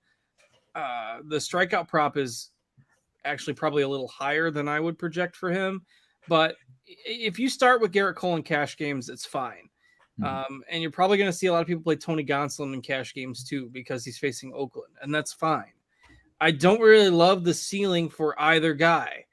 So if Cole and Gonsolin are going to be the chalk, I think you look to other options in GPPs. I mean, there's a whole slew of guys that have similar projections. So Senga, Logan Webb, even Dylan Cease, who has a 6.5 strikeout prop, McClanahan, Joe Ryan, if you want to risk the weather in St. Louis. I think all of these guys are fine. And they just kind of all fall into a similar bucket tonight. It's really strange. One of the weirder slates we've had in a while. I think Kikuchi is probably my favorite in terms of point per dollar upside, particularly on DK at 7,800. So I will be underweight on Cole and Gonsolin in GPPs, but I think they are the logical cash game pairing tonight. Okay. Any other names that you want to throw in there, or you feel like that about covers?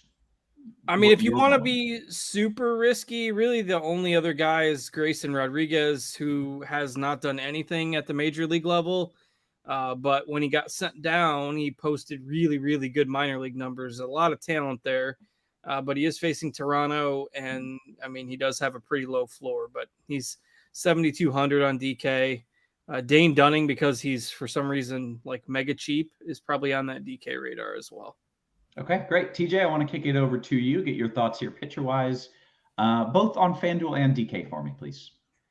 I am very, very thankful because I was on the morning grind with Tim, and when we talked through the slate, we were kind of saying, I hope so badly that two specific pitchers were picking up ownership so that we could just X them out of the pool and go, perfect, this is a great fade and I can get some leverage. And those two were Tony Gonsolin and Dylan Cease, and both of them are picking up ownership. And so they're full X buttons for me today. I'm running 150 on DK, but even on FanDuel, full X buttons for me. I agree 100%. Cole is the cash game guy, and if you wanted to roll Gonsolin in cash because of that projection, I totally get it. That's what makes sense. For me, I don't like him. I don't think he's that good, and I want to play some Oakland. And so I have 6 pitchers in my pool. That's it. I'm going with Garrett Cole, Joe Ryan, Kodai Senga, Yusei Kikuchi, Grayson Rodriguez, and Dane Dunning. Those 6 are the only guys I'm considering today, and I have between 30 to 35% of all of them on DraftKings where you can play 2 pitchers, and I would probably be equally splitting them out on FanDuel as well. Those would be the only those would be the only 6 guys in my pool on FanDuel as well. Maybe not Dunning at 7-4. I might take him out on FanDuel, but I'm just going to be evenly spreading out a small group of pitchers, and that's how I'm attacking it today. My favorite pairing for like optimals would probably be Cole and Rodriguez, and then my favorite for tournaments is any combo of Ryan, Senga, Kikuchi, and Rodriguez. Okay, excellent. Let's talk about some of the bats and stacks, and TJ, I will let you lead us off in that department. Let's do it. We're only one away, away from a Spidey Bomb, so we might as well dive into Let me go like it. Spidey Bomb number 2 today. And I'm going with another guy who has been very hot lately, and I don't care that it's a lefty-lefty matchup. I love him for GPPs today. The Cubs are one of my favorite stacks. I'm going with Cody Bellinger. I believe you mentioned that wind is going right to left a little bit, and then we'll transition to out to left as the game goes on.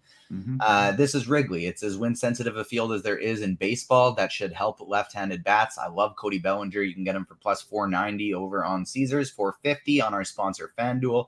Not that big of a difference. So Cody Bellinger is Spidey Bomb number 2. Very good. Okay, how about stack-wise here? TJ, what are you looking at? So my highest owned stack today, the team that I'm going to be getting to the most of is the Dodgers. I have twice as much Dodgers as any other team on the slate. And then there's the tier 2 for me is 3 teams. It's the Cubs, it's the Reds in that same game, and then it's actually the Texas Rangers because they just got Corey Seager back and he's priced way too cheaply, and Dylan Cease is picking up ownership, and I just want to play one of the best offenses in baseball when not many people are playing them today. I also love Baltimore. I'm going to play a lot of Kikuchi, but he strikes people out, but he also gives up a lot of homers, and so I'm going to be stacking up Baltimore against him, getting to a little Oakland, little Minnesota, little Mets. And then just because I'm playing 150, I'm also sprinkling in some Blue Jays, Giants, White Sox, Royals, and Yankees. Okay, great. You cards, where are you going here for some of the bats? Yeah, I agree on those teams. The high total teams are tough to ignore on a slate that's a little bit strange. So we talked about all those pitchers being bunched together, but all those pitchers that are bunched together are also pretty good. So with a shorter slate, it limits your options for offense. I'm fine with the Dodgers. I don't absolutely think you need to play them tonight, depending on how your salary falls. The Reds and the Cubs are going to be pretty popular, especially after last night's game and with the weather there and with the pitchers in that one. With both teams starting a left-handed pitcher does benefit those that pull the righties that pull the ball out to left field. The only other team that I would throw in there is probably the Mets. That usually doesn't work, but they are facing a pretty weak pitcher in Reagans tonight. And they're, you can get some lower owned pieces in that lineup as well. And that's probably about it in terms of stacks for me. The San Francisco would be on the radar against the young pitcher, but you got the pinch hit risk and a bunch of lefties in that Arizona bullpen that just can't pull the trigger on a San Francisco stack tonight. Okay, I should add in San Francisco, it's really windy. I always mention the winds in San Francisco matter less than most other ballparks, but it's like a 25-mile-per-hour wind in San Francisco. And if you look at what that has yielded in similar past games, at about a 20% bump to home run percentage. So it is good hitting weather there.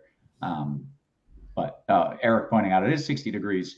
It's always 60 degrees there, though. So that's the usual. Okay, hey, with that, let's go around the horn. We'll talk some position by position. Cards, you want to start us off with a little catcher talk? Sure. It's fairly straightforward tonight. I think you can spend all the way up for Will Smith or Adley, particularly in tournaments, who's going to have a little bit less ownership as a one-off against Kikuchi, who gives up some home runs. I think those guys are fine as spends. If you are saving or I guess going a little bit cheaper, Yan Gomes has been absolutely raking for the Cubs of late. And I like either Danny Jansen or Alvarez as well.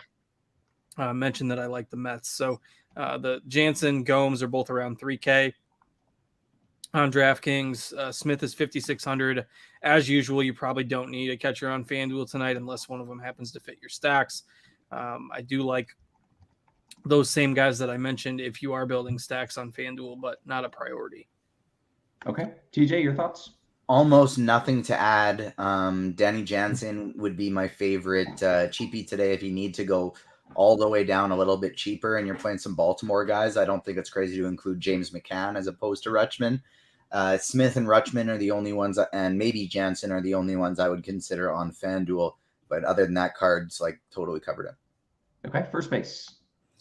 First base today, obviously I mentioned Bellinger, who I really like. You can play him in the outfield or at first base. He is my highest owned guy, though. Same thing for Seth Brown, outfield or first base. Those are my two highest owned players there today. Pete Alonso, absolutely love. He's been crushing it lately since that arm is finally healthy. Probably going to knock another one out of the park today. Ryan Mountcastle, of course, a Spidey bomb, and he's just so cheap.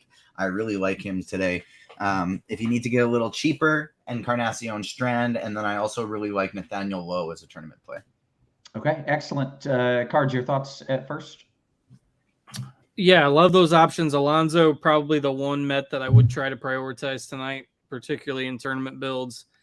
Freeman won't get as much ownership as some of the other Dodgers. He almost never does lefty-lefty, but his lefty splits are fine. So even in your Dodger stacks, I mean, you could make a case to prioritize Freeman over some of those other bats.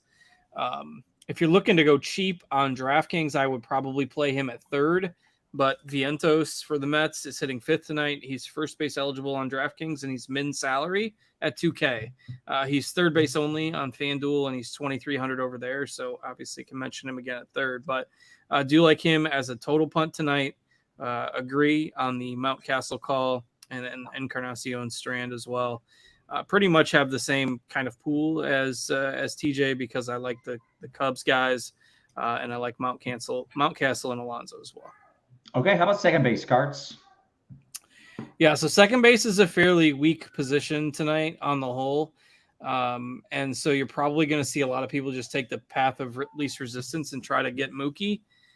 Which, I mean, obviously you can always play Mookie Betts, but he is 6,200 on DK. He's over 4K on FanDuel, and he is tough to fit if you are going top-end pitching. I'm okay with it, obviously. If you can get him, because like the next highest owned guys are Matt McLain, who's also expensive, Jeff McNeil, who, again, while I like the Mets tonight, I'm probably not going to prioritize Jeff McNeil when he's chalky. Julien for the Twins is okay. The Cardinals really don't have much for lefties in their bullpen, so I think the pinch hit risk is a little bit less, and Hudson stinks. So you can play Julien as kind of a mid-range play if you want. Jordan Westberg for Baltimore is another cheaper play. I mean, there's just not a ton of options to feel great about because the position kind of stinks tonight. Okay. Where are we here? I think that brings it to TJ's thoughts at second. Yeah, Mookie Betts is going to be my highest owned guy today. Absolutely love him. Bet on him to hit a home run. Zach Geloff is coming in number 2 for me, actually. I'm trying to get to a lot of Oakland players since Gonsolin is going to be chalk. If you need to go cheap, I think the best options are Hernandez or Julien. I love Christopher Morel today. I talked about really liking the Cubs, and he's batting second, which is better than we've been seeing for him. And so he's one of my favorite bats on the slate. I'm actually getting to a little bit of Gleyber Torres. I think he's a strong tournament option. And even though I'm not stacking up St. Louis at all, Ryan isn't great against lefties. And so I'm playing Nolan Gorman today. Okay. How about third base? Third base, Chris Taylor is going to be my highest owned guy, followed by 2 Cincinnati Reds. It's really all about the Reds and the Dodgers for me at this position, because it's Taylor, Steer, Newman, and Muncy are my 4 highest owned guys. Candelario comes in at number 5, and then I'm getting to a little bit of Kyle Farmer, JD Davis, Josh Jung, and Gunnar Henderson. Okay. Cards, your thoughts at third? Yeah, lots of guys that it kind of depends on what site you're playing on because of the multi-position eligibility. So, again, Muncy, even lefty, I think is fine. I don't know if we have a Giants lineup yet. Let me double check. It wasn't out when we came on, but let's see. Yep, no Giants lineup yet that I can see, but presume JD Davis is going to be in there tonight. He would be one of the guys that doesn't really have pinch hit risk. So presuming he's in the middle of the order, I think he's fine as a one-off play. Otherwise, you've got the value guys, Brett Beatty, Kyle Farmer, who TJ mentioned, Vientos, who I talked about at first base, is third base eligible as well, and third base only on FanDuel. Moncada's hitting second tonight. You got the Reds guys, Spencer Steer, Kevin Newman, again, site dependent for their multi-position eligibilities, but I think we've pretty much covered third at this point. Okay, shortstop then. So earlier in the show, we mentioned that Corey Seager is back for Texas, and will be interesting to see. I mean, that news came out early enough, and their new lineup actually came out too as the other show was ending. So in case you missed it, and since it looks like we're doing okay on time, Simeon, Seager, Lowe, Garcia, Jung, Jankowski, Garver, Tavares, and Huff is the new lineup for Texas. They had previously released a lineup without Seager in it, so just make sure you aren't rostering anybody you don't want to be with that switch. But he should be a full go for 9 innings. He's obviously, a top play at shortstop. I'd be surprised if he's, mega chalk, given that he's just coming back and some people didn't know about the lineup and he's facing Cease. I think our ownership projections might even be a little bit high, but I'm not the expert there, so I'll defer to the experts. Regardless, I like Seager. Ahmed Rosario sitting cleanup for his new team, obviously in a much better offensive environment now. I think he's fine. Dansby Swanson hitting cleanup tonight as well. Bobby Witt, I think, is a fine one-off against Senga. I don't love the Royals really at all, but Witt is the one hitter that maybe could give him some trouble. Especially if the command issues surface for Senga. So I like Witt as a one-off. Probably not a position I'm punting tonight. So I mean the Anthony Volpe, Brandon Crawford, Paul DeYoung types. I just don't think I'm getting there tonight. I think this is a position where you want to spend at least some salary. I'm probably not going below Rosario. All right, TJ, what are you doing a short? Tale of 2 sites for me today on FanDuel. I kind of like in the mid-tier. Rosario, Swanson, Newman, Correa. That's probably where I want to go with things. The people in the 3.3 to 2.8K range. That's where all of my favorite plays are. Horner, you can throw in there. I don't really want to spend all the way up for Betts, McLean, and Seager on FanDuel where they're so expensive. On DraftKings, though, it's different because Seager's 5K flat. And so that's kind of comparative to like a 6.2K on DraftKings, a 4K price tag would be. So Seager is my highest owned guy. I have 25% of him going up against Cease. I'm on the same page as Cards. I think his ownership is going to come in a little bit lower, but even if it's 15% on an 8-game slate, I'm not mad at that at all. My second highest owned guy is going to be Ahmed Rosario, followed by Francisco Lindor, Matt McLean, and Dansby Swanson is like the 3 guys I'm getting 15% of on the dot. Everybody else is just an in-stack sprinkle. Okay. That brings us to the outfield, TJ. What are you seeing? What are you doing? 23 likes away from our next Spidey Bomb. We got 700 people watching. Let's bump these likes up, get it up to at least 250 so I can give out another Spidey Bomb. If you guys keep getting more likes, I got more home run picks for you. I made 8 home run bets today, so we keep getting them up. I'm going to keep feeding you home runs. Outfield today, my highest owned guy, obviously Mookie Betts, Chris Taylor, who you can play, Kike Hernandez, Cody Bellinger, Spencer Steer, Seth Brown. All of these guys you can play at other positions as well. So it's a little kind of skewed in my ownership, but I do like all those multi-position players in the outfield or in their infield positions. JJ Bleday, I'm getting to a lot of. James Outman is one of my favorite tournament plays on the slate. Getting to quite a bit of Nick Senzel, Seiya Suzuki, Ian Happ as salary savers, and also one more guy who is the Spidey Bomb. Don't mind some Austin Hayes, and I think Aaron Judge makes a great tournament play today. I think he's going very under-owned, and it's a lefty who's been struggling. Yes, McClanahan is on paper great, and he's got a lot of name value, but he hasn't been that great lately. Plus, he's on a pitch count, and Aaron Judge can hit home runs against anybody. So I think he makes a great tournament play today. Okay, great. Cards, what are you doing in the outfield? I don't hate that call with Aaron Judge. Another guy that's kind of in the same boat is Corbin Carroll against Logan Webb. You know, anytime you can get these guys with a slate-breaking type of upside, you know, Judge can hit multiple homers, Carroll can hit a homer and steal 2 bases. Anytime you can get those guys at single-digit ownership, even if they're facing good pitchers, certainly a strategy you can take in GPPs as one-offs, even if you're not stacking that offense. So, you know, the interesting thing that jumps out here is that the ownership is obviously going towards that Reds-Cubs game and the Dodgers, which are the teams with the highest totals. And I do like the Cubs guys. Happ, Suzuki is going to be pretty popular tonight. And, you know, if you're playing stacks or if you're playing cash games, I think you do have to get some exposure to that game. But I like the one-offs from other teams tonight. I mean, we mentioned Judge, Carroll, Bellinger, who you can play, you know, first base, outfield, depending on site. Giancarlo Stanton as well against a lefty, along with Judge, I think is fine. Jock Peterson, assuming he's in that Giants lineup, some pinch hit risk there with him. But if he's hitting cleanup, you know, at 2, 3, 4% ownership against a rookie, I'll take some chances on him. I like Matt Wallner from the Twins as a value. He's pretty cheap, hitting 6 tonight. Buxton's out of the lineup, so the Twins have kind of everybody else gets a little bit of a bump. And again, there's always the pinch hit risk with the Twins. But you got to look at the matchup, right? If they were playing, you know, the Diamondbacks, we'd be worried about those lefties in the bullpen. But the only lefties the Cardinals have in their bullpen right now are, you know, Jojo Romero, who's probably going to be the closer, John King, who they got from Texas, who pitched last night. So there's just not a lot of lefty. I guess they have Andrew Suarez they called back up as well, but their primary bullpen guys are not left-handed and also aren't very good. So I don't mind taking some of those Twins, even with a little bit of pinch hit risk. We've talked about a few of them in other positions, and that would be Wallner in the outfield as well. Okay, excellent. We need some home run picks here. We got Spidey's thoughts. We want Cards' thoughts as well. Cards, you got somebody for me? It can be DFS purposes or sports betting wise. Yeah, I mean, speaking in that same token with those Twins lefties, I think Max Kepler is interesting tonight. He is hitting cleanup.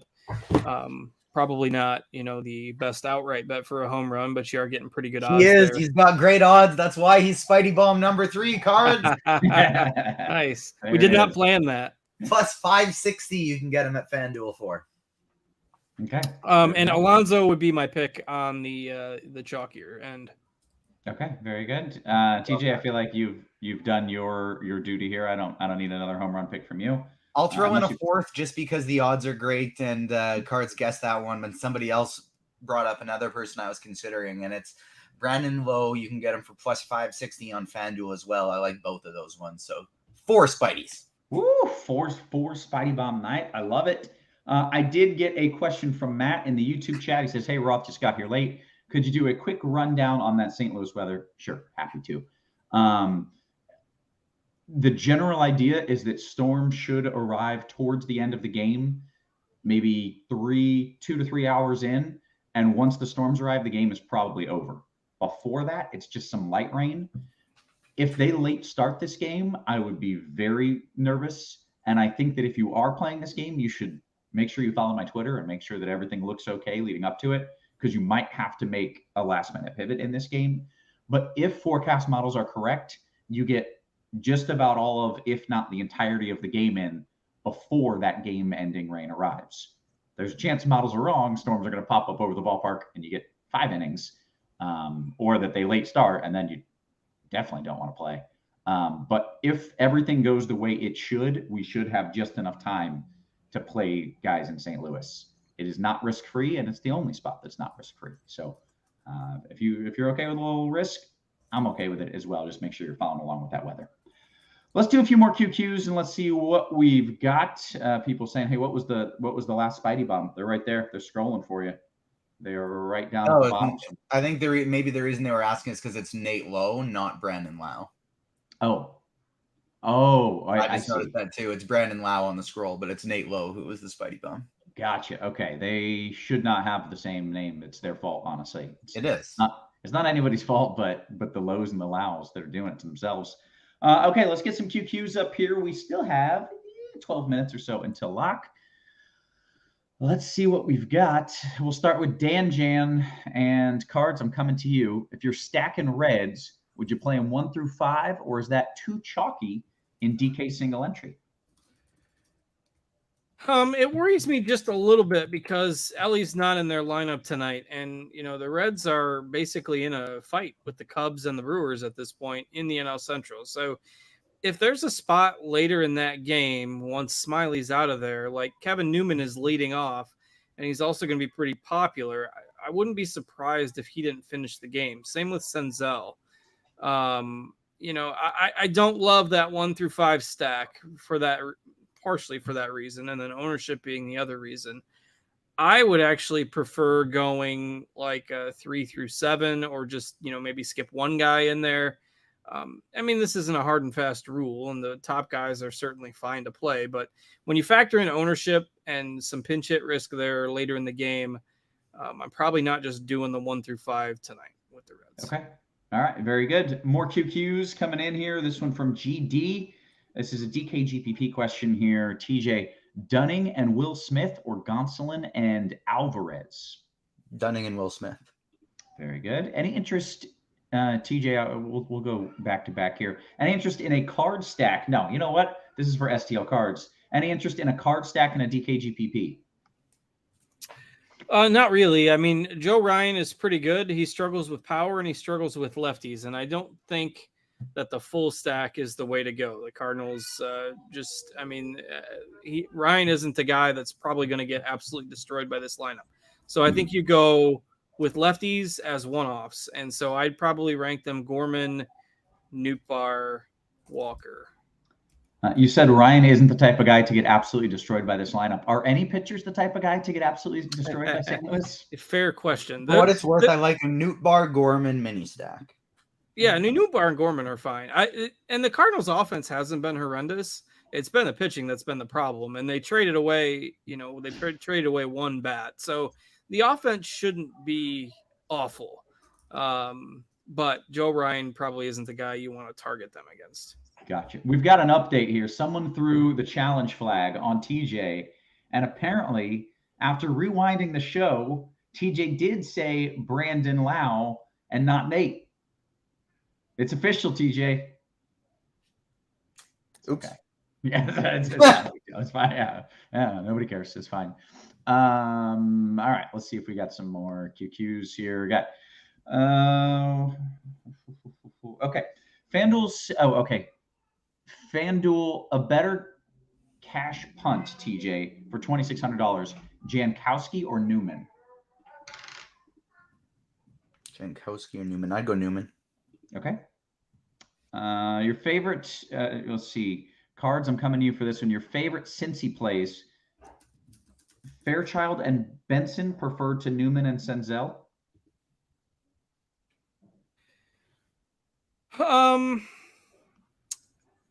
Sort of. They're 8-9, so I'm not going to just say in a vacuum, play the 8-9 guys.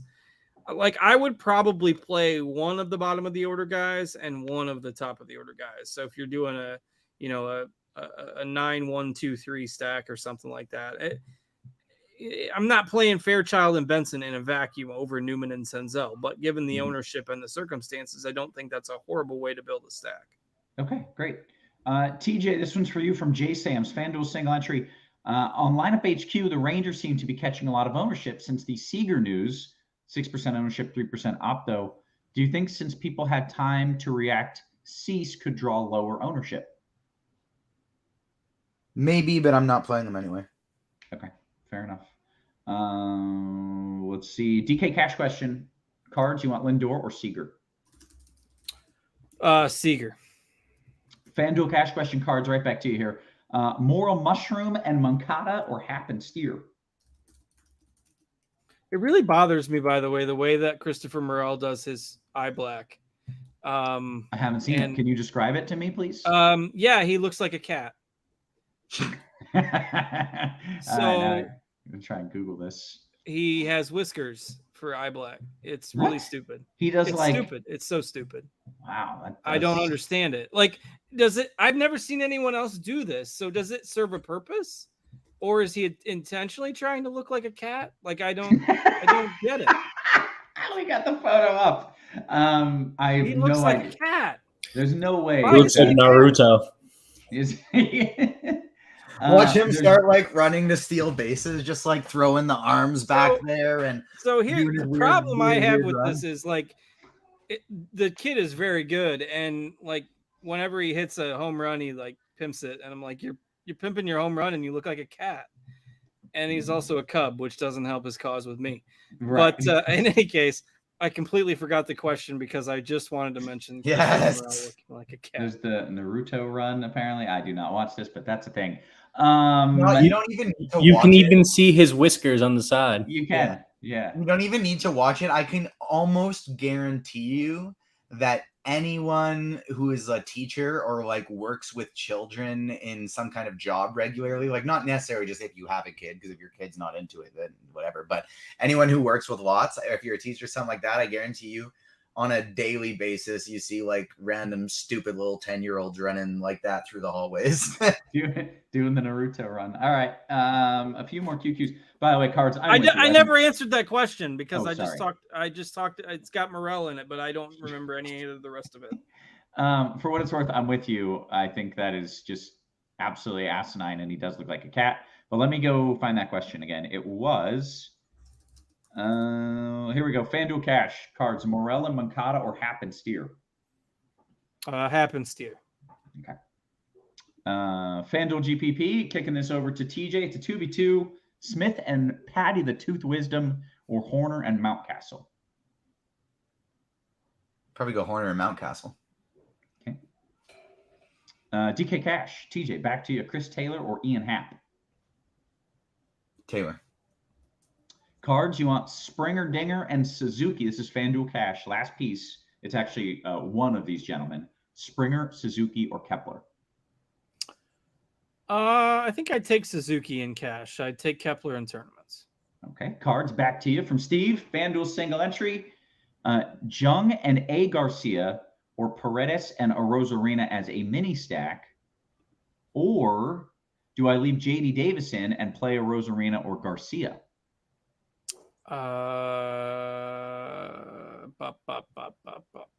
I would. Crazy as it sounds, I would probably go Paredes and Arozarena. That would. Jung and Garcia would probably be my last choice tonight. I prefer Seager if you're going Toronto. So, yeah, the Tampa mini stack is fine, but I like J.D. Davis as well. So, if you're not interested in stacking, J.D. Davis and Arozarena would probably be the way I would go. Okay. All right. We've got 4 minutes until lock. Going to pull some QQs here. Keep it rolling. DK Cash. TJ, you want Kikuchi or Gonsolin? I don't like the idea of playing Kikuchi in cash, but I also just personally wouldn't play Gonsolin. So in cash, you are supposed to honor their projections. And so the answer is Gonsolin. I just really don't like him. Okay, that's fair. Hey, if you're sitting there in the YouTube chat and you're thinking, hey, he hasn't gotten to my question, I start off with all the questions in the RotoGrinders Discord. So if you join the RotoGrinders Discord, I will certainly get to your question, and I will try to get to those YouTube questions as well. But make sure you're hanging out with us, the RotoGrinders Discord. The experts, the pros, they're there all the time. So you can just ask us questions basically all day long. What else do we got? FanDuel GPPs. Do you like KC? TJ, do you like KC? Not really, no. Okay. DK single entry GPPs cards. Stacking Baltimore and Cincy. Here is your 3v3 for you. Cole Westberg Newman or Senga Gunnar Fairchild? I do the first one.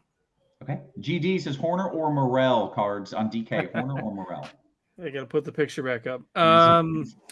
Yeah, give me Morel. Okay. FanDuel single entry. TJ, what do you think about a mini Cub stack?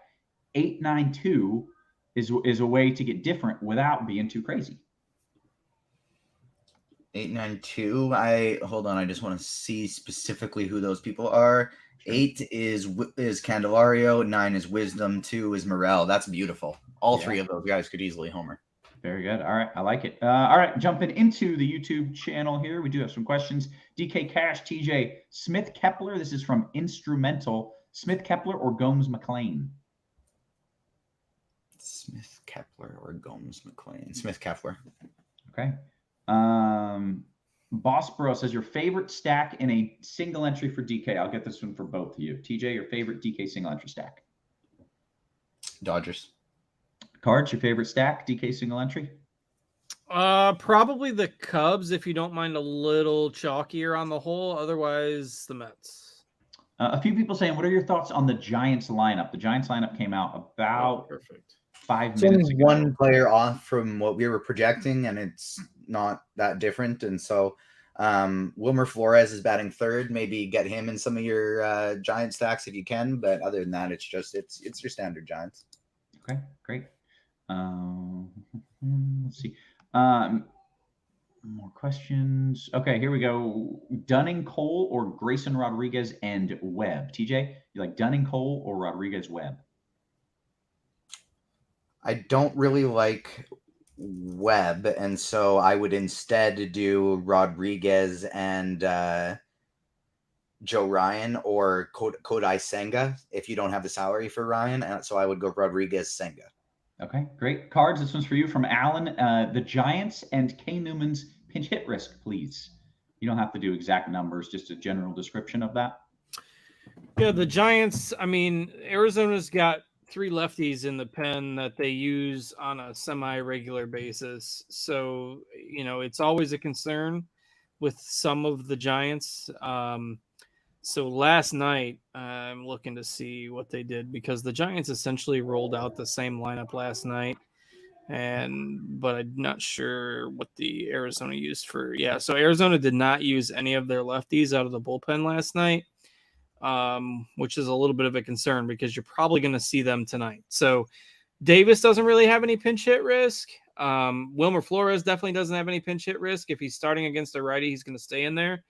But the Conforto, Wade, Peterson, Brandon Crawford, those guys would have a fairly high pinch hit risk tonight. And same goes for Newman and Senzel for the Reds if Smiley comes out of that game. So it's moderate for those two situations, I would say. Okay, very good. I saw one. I really like this question, and maybe this will be the last one of the slate. And TJ, I'm going to give this to you. Daryl in the YouTube chat says, without access to ownership projections or the ability to double stack, do these limitations of my DFS tools, does that dictate the tournaments that I'm successful in? Do you understand that question, TJ? I don't know why he wouldn't be able to double stack. Anybody can double stack regardless of if you have tools. You just play your team full of 2 different lineups. But without having access to the ownership projections and stuff like that, as long as you're listening to the shows, not necessarily, but it would definitely make me want to lean more to just single entry stuff. Like I wouldn't be trying to run 150 lineups without access to ownership projections. Okay. Well, that sounds good. And I think we're going to get out of here on that note. Yeah. So we've hit the lock.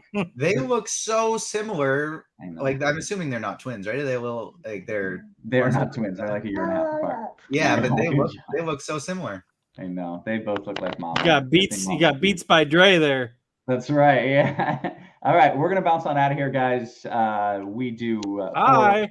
Hi. Hello. Hey, girls. All right. For TJ, for Cars, for our wonderful production crew, always working hard behind the scenes. Guys, we appreciate you. Charlie, can you punch that camera? We appreciate you. We love you. And we will catch you tomorrow. You have been crushed.